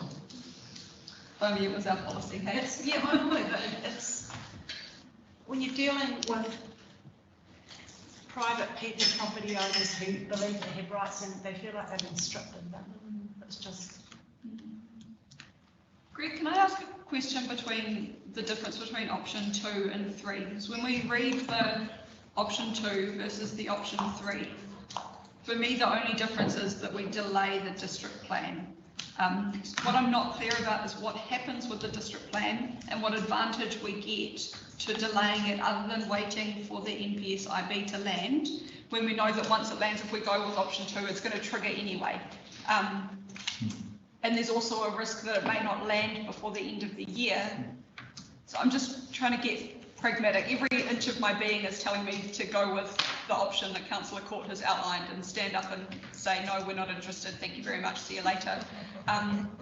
but I'm trying to get a bit pragmatic about an option B to that one, I guess. Thank you. Yeah, perhaps the process identified in the draft National Policy Statement for Indigenous Biodiversity, and that process is aimed at still identifying your significant natural areas. The draft also has a mapping product, so it's quite similar to the trajectory that we have been on. But the way that you get there is institutionalised through a very deliberative program of engagement that you can take up to 5 years to achieve that mapping product. And so it's a grassroots approach. Notwithstanding, you end up with a map at the end of that. But there's also specific policies about Maryland, the role of monitoring the tangata whenua with the resources, and also identification of taonga, and whether that is something that communities want to put in a plan or not, or manage through different ways. So that was the draft content. And I think the policy direction is the key difference, you know, so there's a trajectory that we have to follow from a regional policy statement through New Zealand Coastal Policy Statement and our responsibilities under the Act.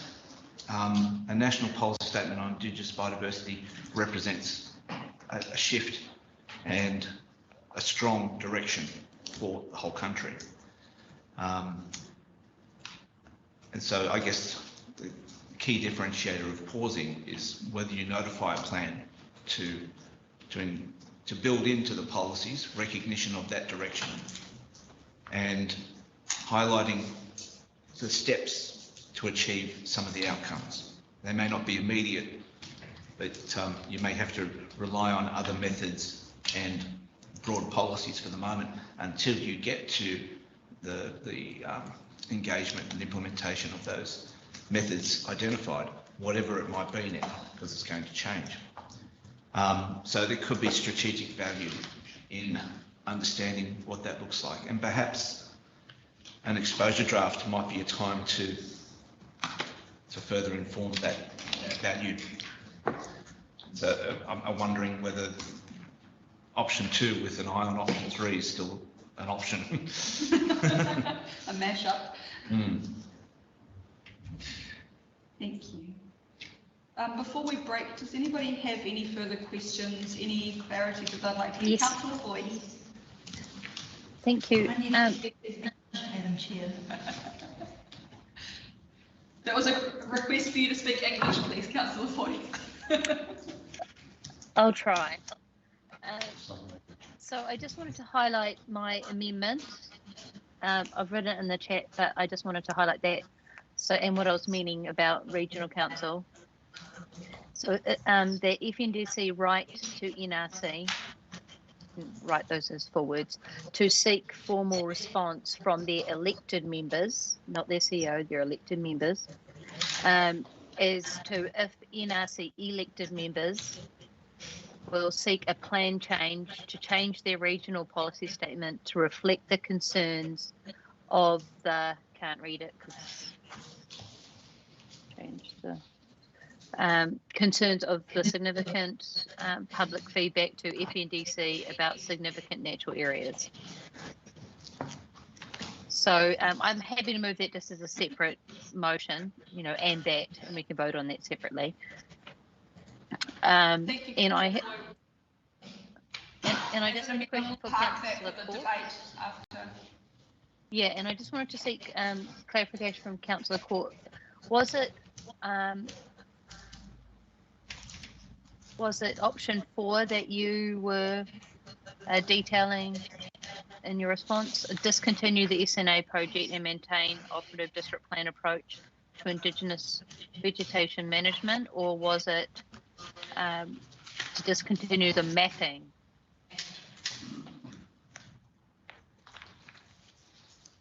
I had considered option 4 really. I'm just in full rebellion mode, to be honest, because I think, without going through my whole speech again, The problem at the moment is we're having rapid fire legislation and policy change come out of Wellington, and there's no overview of the impact of what all this means for New Zealand Inc.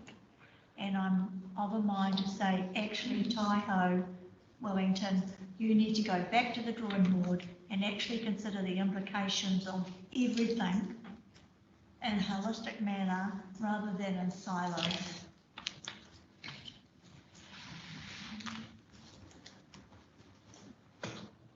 By time, Madam Chair, because they're going to abandon all of this and create new regional planning bodies under new legislation.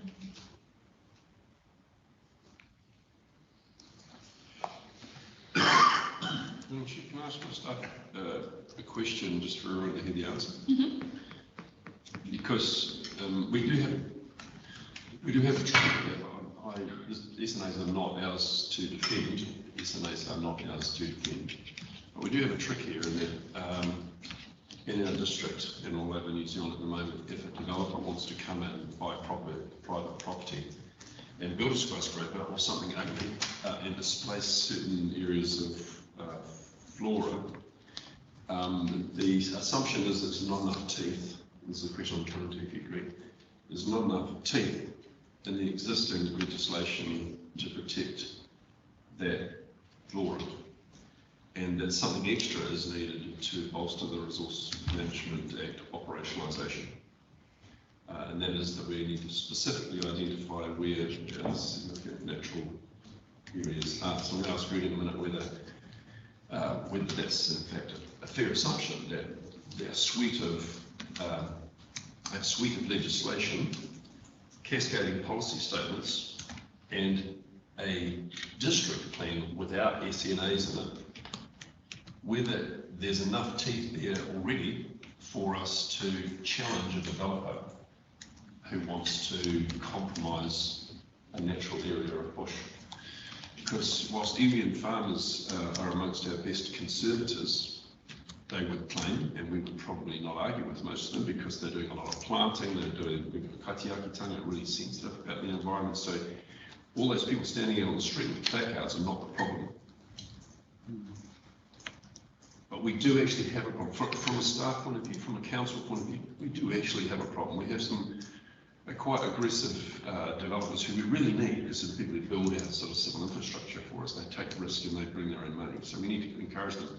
But there's no real edge to where they might look. It's really propelled by money rather than, this is a little overstatement because there are developers out there who also care about the environment. But in general, we just need a set of rules that we can use for you and for iwi and farmers to say, no, actually, you need to not use that space for that purpose because there are stands of kahikatea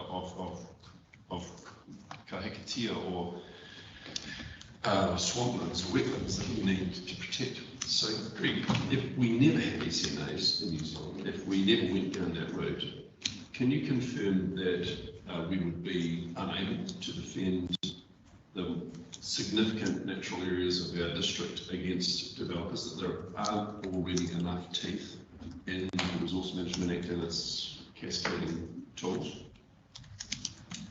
Thank you, Sean. Protection of significant species vegetation is a matter of national importance of the RMA. So it's right at the top of the tree of the Resource Management Act.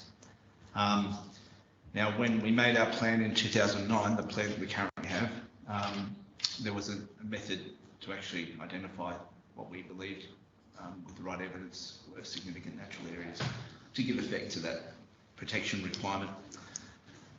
And back then, 20 years ago, it wasn't accepted by a community, so we arrived at some more general, broad array of policies and methods. So right now, there are rules that are in place for land use and subdivision that can control vegetation, Indigenous vegetation removal. As time's gone on, the landscape's changed for resource management. New Zealand Coastal Policy Statement in 2010 and an Environment Court case called King Salmon basically arrived at the need to avoid adverse effects in the coastal environment, where avoid means avoid. So it's a pretty... I need you to get the answer for my specific question though. Yep. Because we are familiar with everything you've said so far, because we've heard it from Greg before, which is really useful. But are we unable to defend our CODI stands in this district if we don't have SNOs? Are we unable to defend our wetlands if we don't have SNOs? I think I know the answer to this, and I think it's really important to the national debate. I'm just looking for a yes or no from you. Do we really need SNOs to protect those areas that are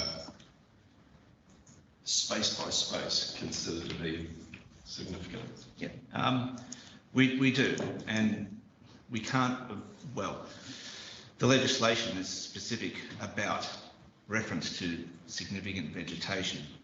The higher order documents refer to significant natural areas. So if we don't have it in our plan, we're not giving effect to those higher order documents. So we will lose fancy pieces of 1840 bush if we don't have SNOs or some other arrangement that gives effect there. Yeah, that risk is there. If you have general methods, it may not be specific enough to protect the top, the jewels in the crown of our biodiversity. May not be I specific actually enough. disagree with that. I'm sorry, and you're a planner and I can't, I've just watched people twist themselves inside and out and walk away because they can't get a consent. We have to have, you know, I think about the Kyo Bridge, I had to have fish studies, air studies, flora and fauna studies, the studies up the wazoo. I'm thinking about the new sports hub we're trying to develop in Waipapa, which is a dairy farm. And I need a notified resource consent because I'm moving soil. Goodness sake. Really? I'm sorry, Greg, I don't mean to be rude, but can someone give me an example where hectares of native bush have been destroyed and we haven't been able to... I can tell you off the top of my head. Chapter 12 of the district plan already sets out Indigenous biodiversity protection for Indigenous biodiversity and also habitats of Indigenous flora and fauna. Any subdivision, particularly in a coastal environment, we already have to give effect to the, you know, of the CPS, the coastal policy statement. All that the national policy statement is doing with the SNAs is making a consistent approach across all of New Zealand. That's clear in what the intent of the national policy statement SNAs is doing. Each council already has to recognise and provide for the protection of Indigenous flora and fauna. They're just trying to make another layer of regulation in order to do that.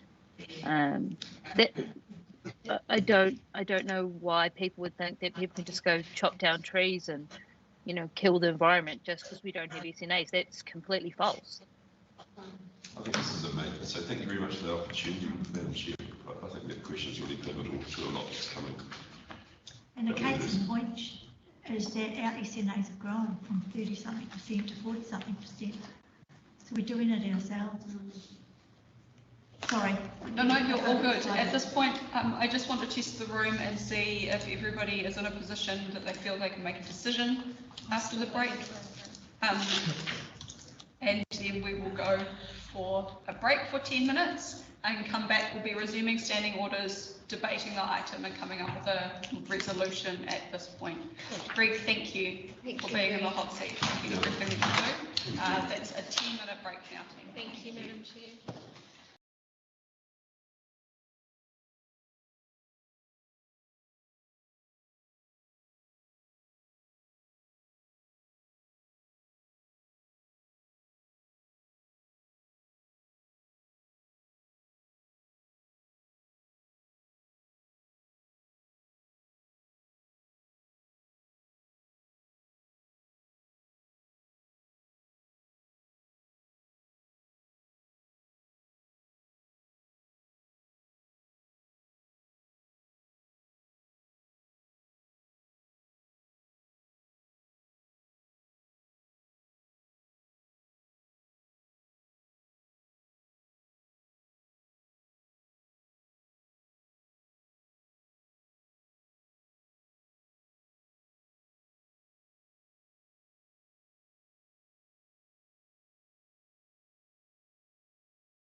5, which I am happy to move to somebody. Thank you, Councillor Collard. All in favour? No. Those against? No, carried. Thank you. Right, so we have a recommendation in front of us, which is in 3 parts. It's been suggested that we might like to vote on each of these individually to understand which resolution we are going to debate and vote on. Do I have any contrary to that? Madam Chair, I just want to recognise the amendment, the wording of the amendment as well. So that would just be another aspect to vote on separately. So that would be an and that? Yes, I'm happy for that to be voted on separately. Yeah. Thank you, Councillor Foy. On that, are you happy for me to leave that one to the end? So we'll come up with one resolution and then that will be an amendment to that one that we come up with. Thank you. So I'm going to put the recommendation 1 to the vote, which is option 1, that the Significant Natural Areas project continues with the refinement of significant natural area maps occurring in the second half of 2021 before notification of the proposed district plan in December 2021. Rules relating to significant natural areas will be included in the proposed district plan. My understanding of standing orders is that we need to move and second it in order to vote on it to see whether it will pass or be lost. Is somebody happy to move that recommendation, please? Councillor Stratford, thank you. A seconder? I'm happy to second that one. Would anybody like to discuss that resolution on the table, or are we happy to move it to the vote? No, Madam Chair, it's just a point of order. I think it can fail for want of a mover and a seconder. So you can ask, call for a mover and a second if you don't have any. You just say it closes. That's good advice. Thank you, Councillor Court. As we've got a mover and seconder, we'll leave it on the table for now, but I'll take it into note for future. So if I've got no comments or debate on this, I'd like to put that resolution to the vote. So it is the first part of that recommendation in front of us. Those in favour of the resolution? Those against, raise of hands, please. Thank you, that motion is lost. So now that leaves us with 2 options in front of us. The second option is an extension of the first option. At this point, I'm happy to take guidance from the committee as to which one you would like to vote on, whether there'll be any amendments made to either of those in front of them before we put one up.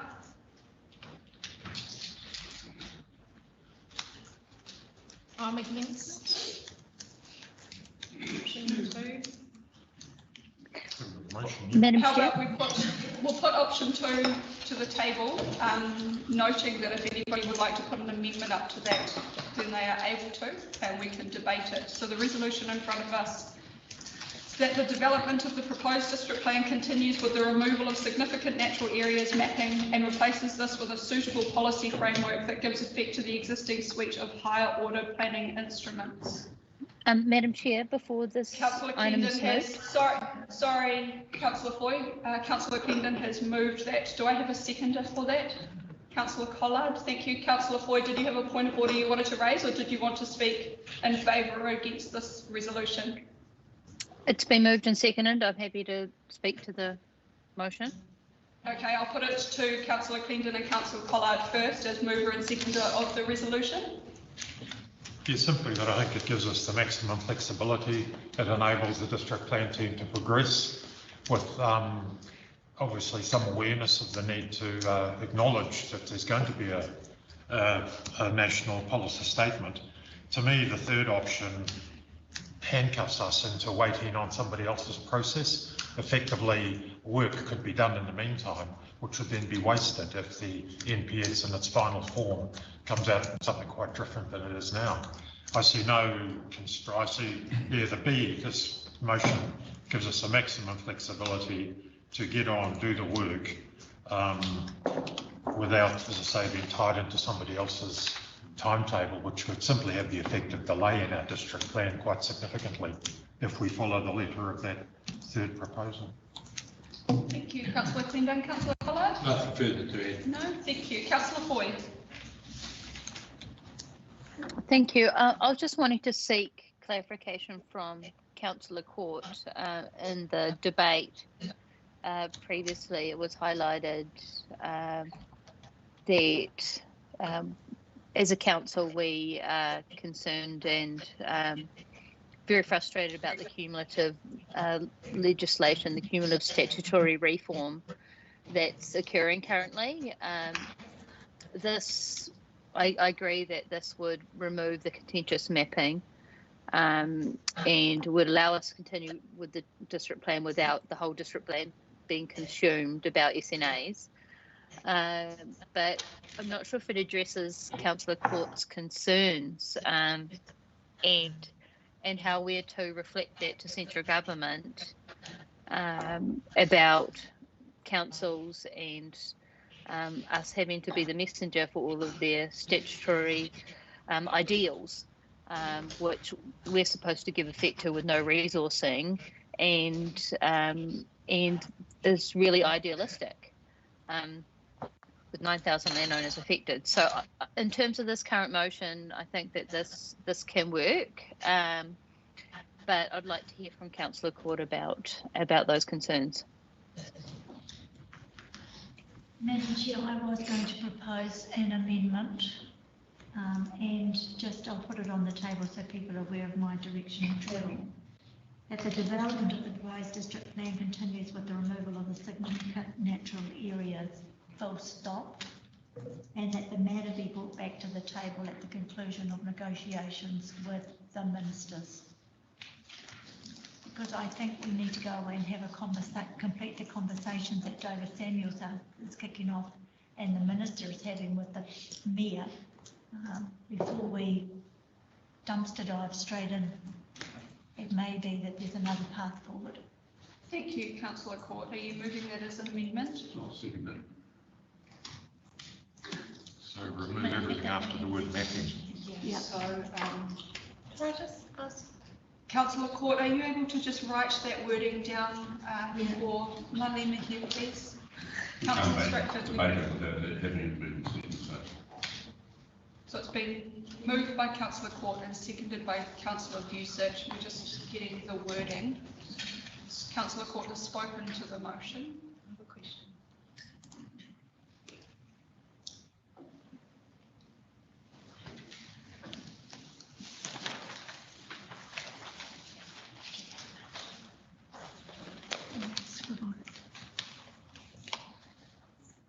Councillor Stratford, we'll just pause while we get this resolution typed out.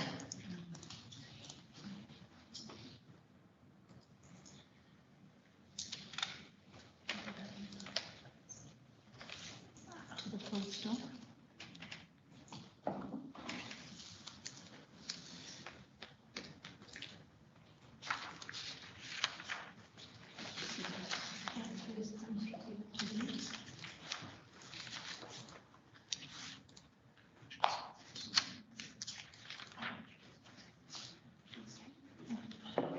Did you read my scribble in the matter?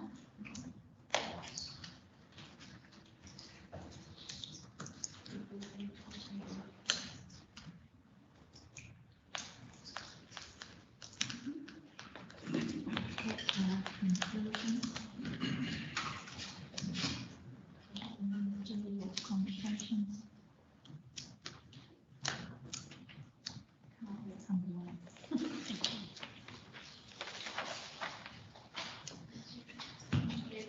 That upon this without Councillor Stratford to ask her question.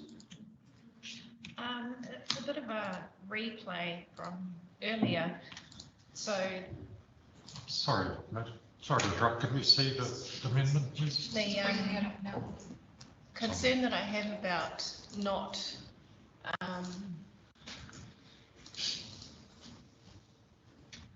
stopping. Okay, yes, I support stopping the SNA mapping, but my concern is when the district plan proceeds,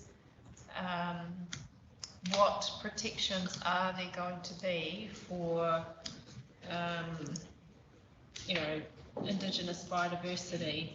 The report explains that stopping SNA mapping may result in a high cost for individual landowners when wanting to develop their land, and therefore this may not dispel the community concern around SNAs. That I don't know whether I'm understanding that incorrectly. I'm more in favour of option 3, where there will be some form in there, but no SNA mapping. As a mover, can I speak? I'll speak to that. There is a high cost now. You have to go through considerable hoops and hurdles to get a consent now. So I hear your concerns, Councillor Stratford, but I don't believe this would impart any additional costs that a developer would not currently be facing for a greenfield site. This doesn't apply to what's already built environment on the ground. And I'm just asking for a wee pause because I believe that the work that Dover Samuels will be doing and the conversations that we'll be having with Minister Shaw might lead us to a different approach to SNAs. And if we just take pause for a month or two to allow that conversation to conclude and the matter comes back to the table, we will have more clarity on what avenue we're going down. Thank you, Councillor Court. I would just like to ask if there is any technical advice on this amendment that we need to be considering, especially in terms of risks, or things that may help to make a decision on the resolution in front of us. Thanks,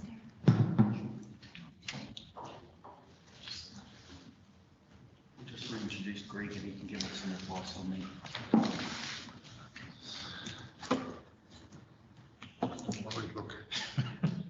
Sorry.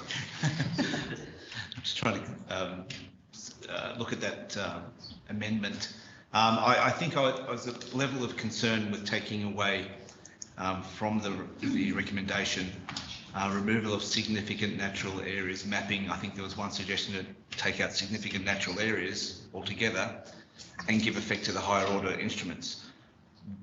Taking away significant natural areas takes our ability to give effect to the higher order instruments. We're on a directed path to protect Indigenous biodiversity and significant natural areas. So it sets us up for failure right there.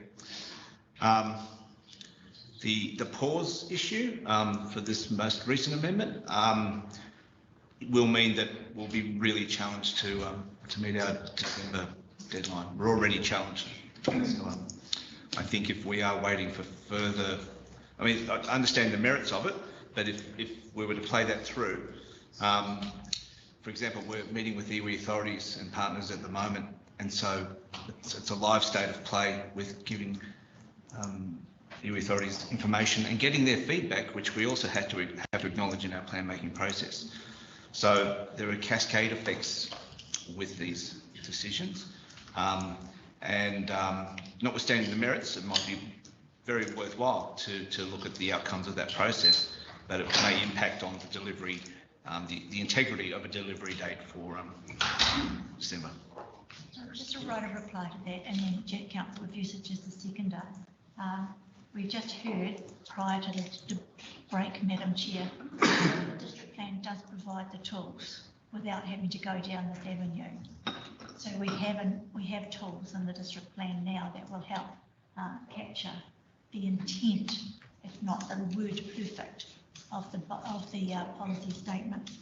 And we can always do an amendment to the district plan, but at the end of it, and I know that that's not ideal and would not be your preferred route, and that could create some complication. And I hate this expression, but at the end of the day, and until I come up with a better one, I would have to do. I'm not here, as the Chief Executive said, to support government's position. I'm here to support the rights of 71,000 people, and they've asked us to take pause. And so this gives effect to the wishes of the community that I'm elected to represent. Thank you. Councillor Busick? Yeah, Madam Chair, thank you for Councillor Court was going to add that, but I also would add that on those two options you agree, you are removing, both of them say remove the district SNA mapping. So all we're asking is that we proceed, but we remove the SNA mapping until, as it's set up there, until we get that feedback, because there's a lot of work being proposed, which came out of the session we had yesterday, and we're going to sit down with James Shaw as well, and there's a lot of other conversations and other parties, other councils in fact, are engaging too. So I believe that we have a window of opportunity without compromising. In fact, you can look at it another way and say, maybe that will stop the chainsaws coming out, as I've heard people actually cutting down trees now because they're frightened at SNA. So if they can see we are taking this forward, then maybe in fact we could be preserving some of those areas and needless destruction be occurring until we look at a solution that does involve the landowners and whatever's going to come out of what it looks like. I don't know what it's going to look like. We're just buying a bit of time and a pause. In the meantime, the instruments you've got, you can be using. And I don't see it being a very long time. I expect that within months there'll be a response coming back, signaling where government wants to go. So I support it. Thank you, Councillor Vucic. Do I have any further speakers? Yes, thank you. Councillor Boyd. Councillor. Thank you. I just wanted to speak in support of the motion. I'm an elected member at council, although that's full membership to the Planning Institute behind me there. I'm not a consultant planner or a council planner, and I'm elected on behalf of the people, and if we're not doing our job and representing their views around this table, then I'm not sure what our job is. So what I've heard loud and clear from both tangata whenua, mana whenua and rural landowners is that this is regulation overload. And we're supposed to be enabling Māori land development on one hand, and then restricting it on the other with requiring SNAs. We need to think of the outcomes and lessen the silos. And I don't think that SNAs across New Zealand are necessarily the best way to do that. And we need to provide for our natural character and our ecological values, protection of Indigenous flora and fauna, while also providing for the social, economic, cultural well-being of our community. That's the intent of the RMA, and I don't think the SNAs do that for the far north. We don't need a cookie cutter approach to SNAs across the country. So I support this, and I think that central government need to listen up, and that we do not have to be here as the voice of the government. Thank you, Councillor Boyd. I'm not sure if I want to speak in favour or against this resolution at the moment, so I'm just looking for a little bit of clarity around a couple of points. I have some concerns about the risk of removal of the second part of this recommendation that replaces with the suitable policy framework that gives effect. And Councillor Court, I hear what you're saying around we already have the mechanisms in the district plan to continue to achieve this, but that goes against the staff recommendation of option 4, and I'm just a little bit uneasy at this point. The other one that I'm a little bit unsure about is the time frame. So Councillor Vucic, you talked about how that won't be a long period of time, and I agree with you, but perhaps we might like to consider capturing a time frame to give staff a bit more of a clearer direction of how long we're intending this pause to be. It could be 2 weeks, it could be 2 years. We don't know what this process of the NPSIB is going to look like and what those conversations are going to look like either. So I would be a little bit more comfortable if we were looking to capture some timeframes in there. I do fully support the continuation of the development of the proposed district plan. We have versatile soils that we need to protect. We need to ensure that we're working on reducing the greenhouse gas emissions of our district that Greg spoke about, that we'll achieve with the more intensified housing, the densification of our urban areas, There are so many other outcomes that are reached within the district plan, and so I'm really, really hesitant to press pause on that because of all the other things. Housing, we know that we've got some significant hapu relationships that are looking to develop housing alternatives under the proposal of this district plan. So I am really hesitant to do that, and I am sounding like I'm sitting on the fence. But I'm just not sure about removing the second part of the recommendation. I'm in full support of continuing to proactively work with central government, our other Northland councils, because we need to be having a conversation about this as a region, and that needs to be a continuous conversation, not a 20-minute agenda item. We need to be talking to tangata whenua, talking with tangata whenua. It's not talking to, it's working with them to understand what that protection mechanism looks like. And our other community stakeholders, forest and bird, federated farmers. This needs to be a collaborative conversation, and Councillor Stratford, I take your point that I hadn't fully considered, that we are shying away from having the conversation because it feels too big, but you're absolutely right, we do have to start somewhere. So again, I'm very, very hesitant to remove that second part of the recommendation, happy to be swayed in debate, but that is where I'm sitting at the moment. Thank you. Do I have any further speakers? Councillor Court, would you like to provide a reply? Madam Chair, I just wanted to, I want a clarification on my amendment. Sorry, just a point of order. We have a proposed amendment. It's been moved and seconded. I think everybody has spoken except we have a right of reply from the mover, and I think that's as much as we need to be saying. Thank you, Councillor Clendon. Point of order.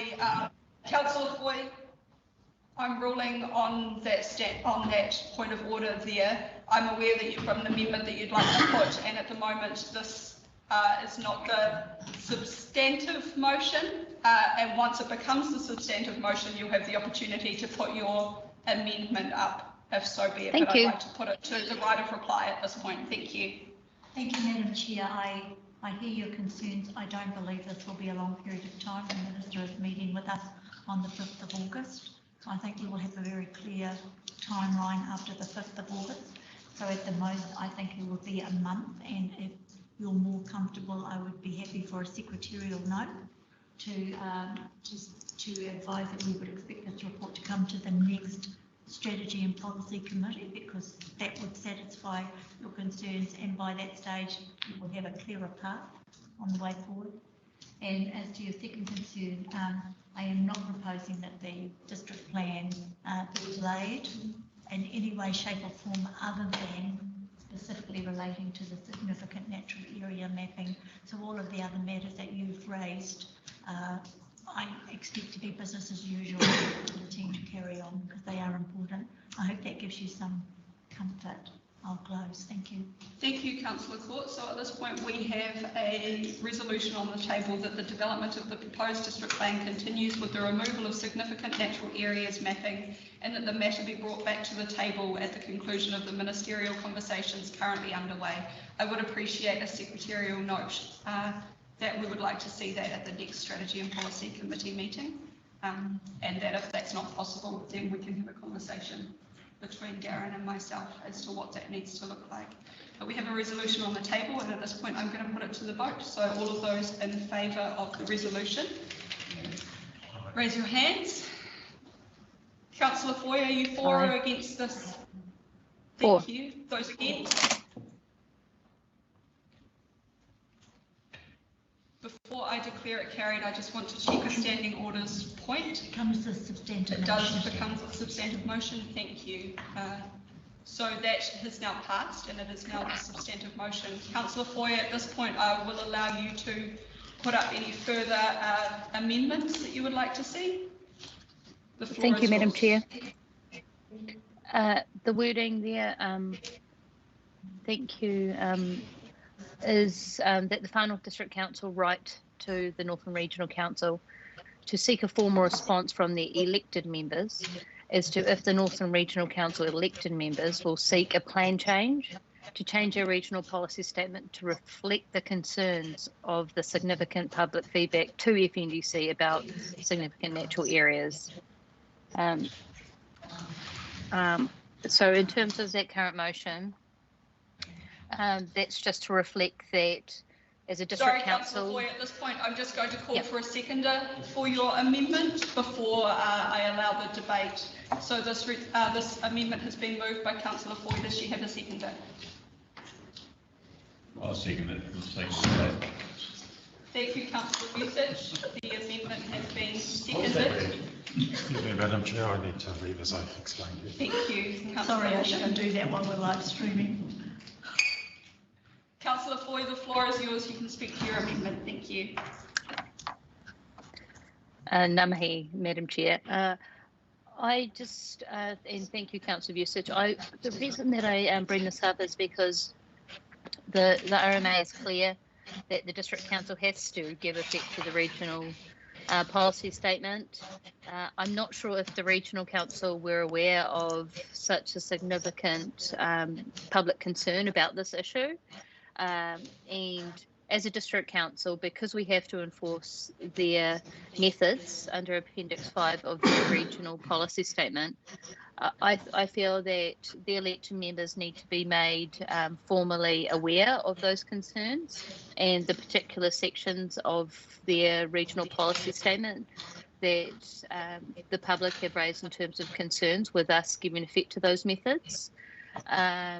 Particularly around regulation impediments to private land use, and in particular the ecological assessment criteria in Appendix 5. So that's why I'd like to get formal response from the elected members. Thank you. Thank you, Councillor Foy. Councillor Vucic, as seconder of the motion, would you like to speak to it? I actually don't see too much harm in doing that. Councillor Foy's got technical reasons for it, I guess, so I'm okay with it. Thank you, Councillor Vucic. Do I have any further speakers? I would like to speak against the amendment. The first reason being the principle of collaboration, acknowledging that we have this item on the agenda for the Northland Forward Together workshop at the end of this month. And if we are wanting to seek the principle of collaboration from central government, then I think that we need to reflect that in the way that we conduct ourselves with our regional council. So I would much prefer to see this as a conversation with our regional council prior to requesting something as formal as a plan change. I'm also really unsure as to what sort of time frame would be involved in seeking a plan change, and for that reason I will be not supporting this amendment today. Thank you. Do I have any further speakers? Councillor Foy, would you like your right of reply? Thank you, Madam Chair, and thank you for raising the Northland Forward Together. I think that that's an excellent collaboration approach.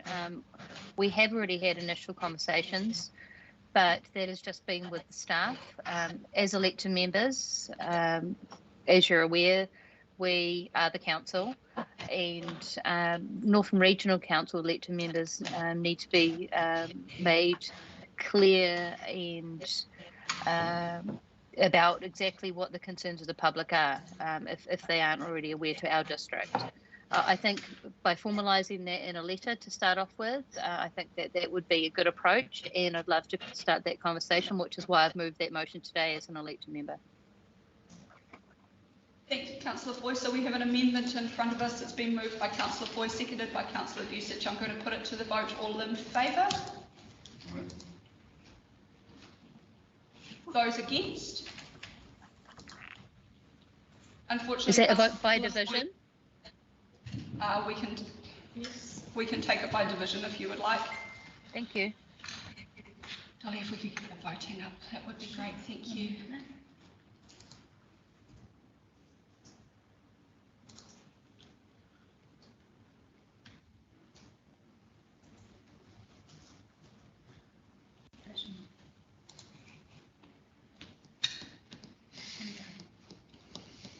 Thank you. I am against as the chair. Councillor Clendon has left the meeting.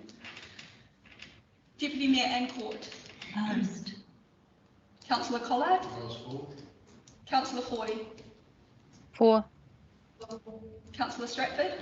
Against. Councillor Vucic. For. Member Ward. Against. Unfortunately, that motion has lost Councillor Foy. So we have a substantive motion in front of us that we are now ready to put to the vote. That the development of the proposed district plan continues with the removal of significant natural areas mapping, and that the matter be brought back to the table at the conclusion of the ministerial conversations currently underway. All those in favour of the resolution in front of us? Aye. Those against? No, that is carried. Thank you. That brings us to the end of 5.3. Well done, everybody. Thank you, Madam Chair. Right, we have, thank you, Councillor Foy. We have 17 minutes to get through the final, we have 2 items left on our agenda, unfortunately, but we will crack on as quickly as possible. So item 5.4, appointed member allowances policy. The recommendation that the Strategy and Policy Committee recommends that Council adopt the appointed members allowances policy. Do I have a mover for that, please? Councillor Court, seconded by Member Ward. Thank you. Darren, at this point, I'll hand over to you.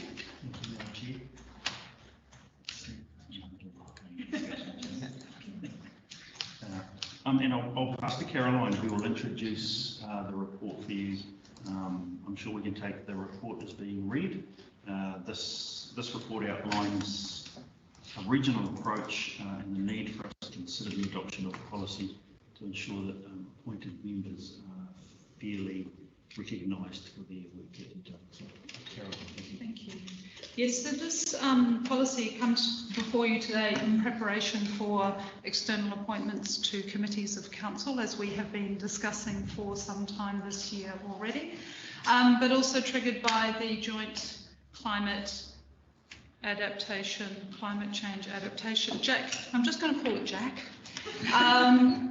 which already has appointed members. Have had a couple of meetings, and we have yet to receive any direction from the administering body, being the Northern Regional Council, about whether their policy applies to the Joint Climate Change Committee or whether it's each council's own. So in a vacuum of any information coming forward, I thought it timely to have us prepared for the time, whether it's with the Joint Climate Change Adaptation Committee or whether it's with our own external appointed members, to have a policy in place so that the remuneration would be clearly outlined and understood for anybody putting up their hand to be potentially appointed to one of Council's committees. Thank you, Caroline. At this point, I will open the floor to questions. I would like to perhaps ask members that, in the interest of time, if you could ensure that your questions will help you guide any amendments that you're wanting to make or any clarification particular to the policy. Do I have any questions for Caroline? Councillor Strickland. Item G on page 77, the independent deputy chair assurance, risk and finance. It says in there that they're paid by contractual agreement. Would there be, would we be looking towards alignment with this policy in future?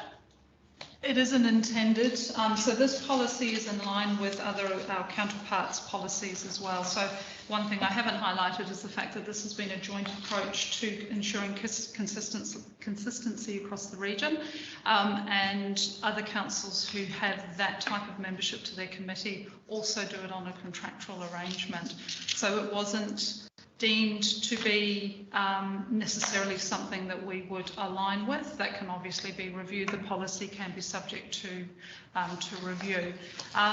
With the current member that we have appointed, they would be significantly disadvantaged by this policy, bearing in mind that he is of Christchurch or Dunedin or somewhere exotic like Queenstown.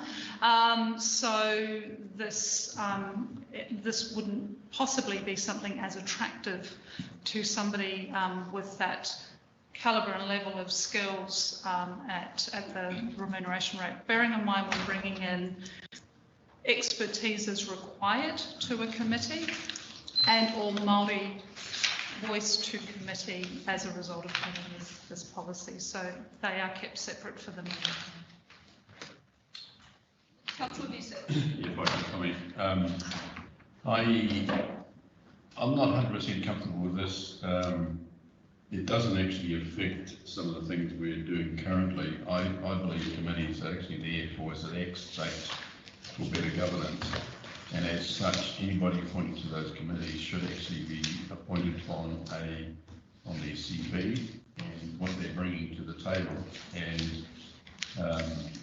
And on that basis, for example, like the independent member on financial risk, you actually are getting high caliber people to lift overall governance. And I do wonder about our other committees as well. In fact, all of them, like strategy and like infrastructure and so on. There are people out there, high caliber people that I would like in the future to be able to appoint to those committees and the rates that you have here. And that'll be on, you know, their ability, skills and everything else appointed by a professional group,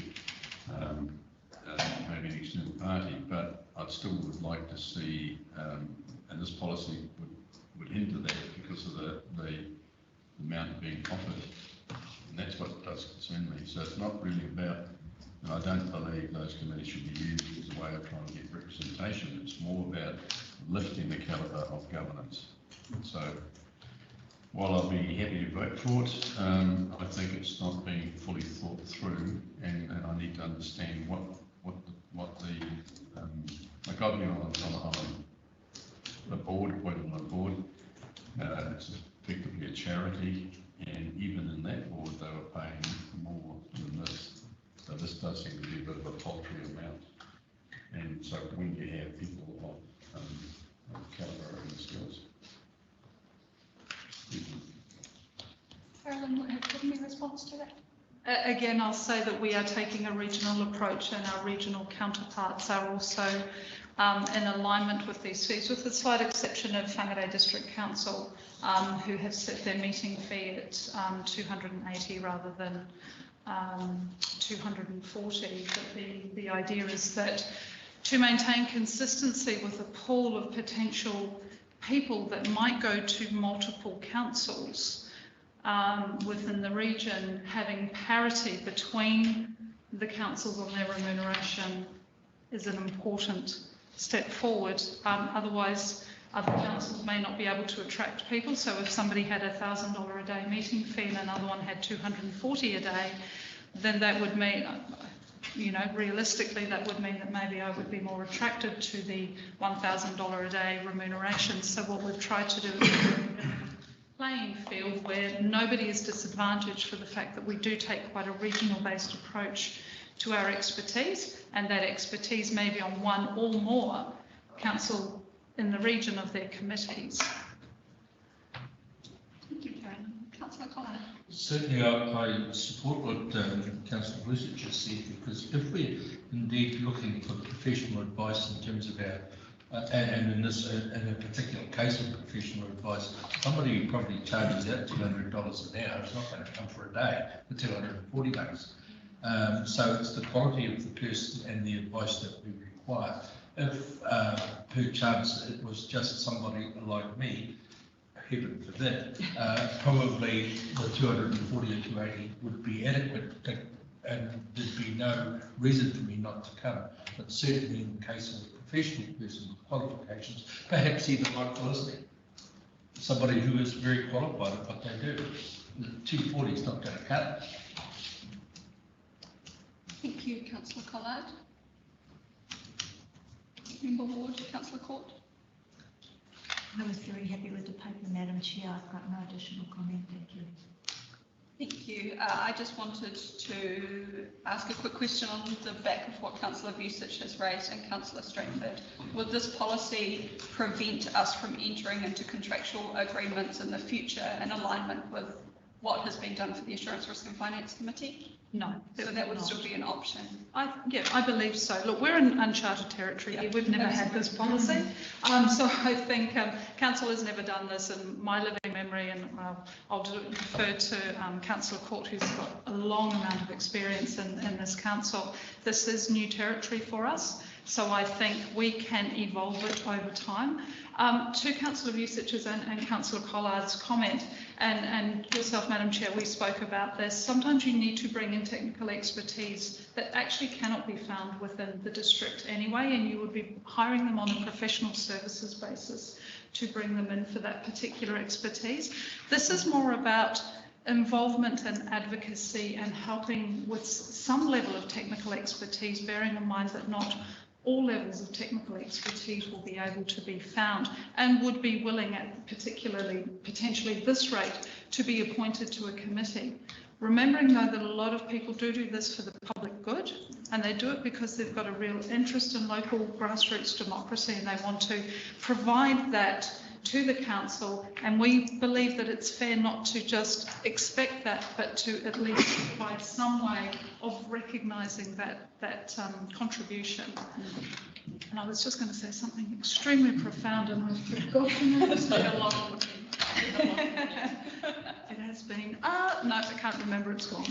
Thank you, Carolyn. So just in wrapping up, I also wanted to appreciate the monitoring and review portion of this policy, and I would love to see that in our policies going forward. It's a really proactive inclusion, so I just wanted to commend that in full support of this policy. Do I have any further speakers? Are we happy to put it to the vote?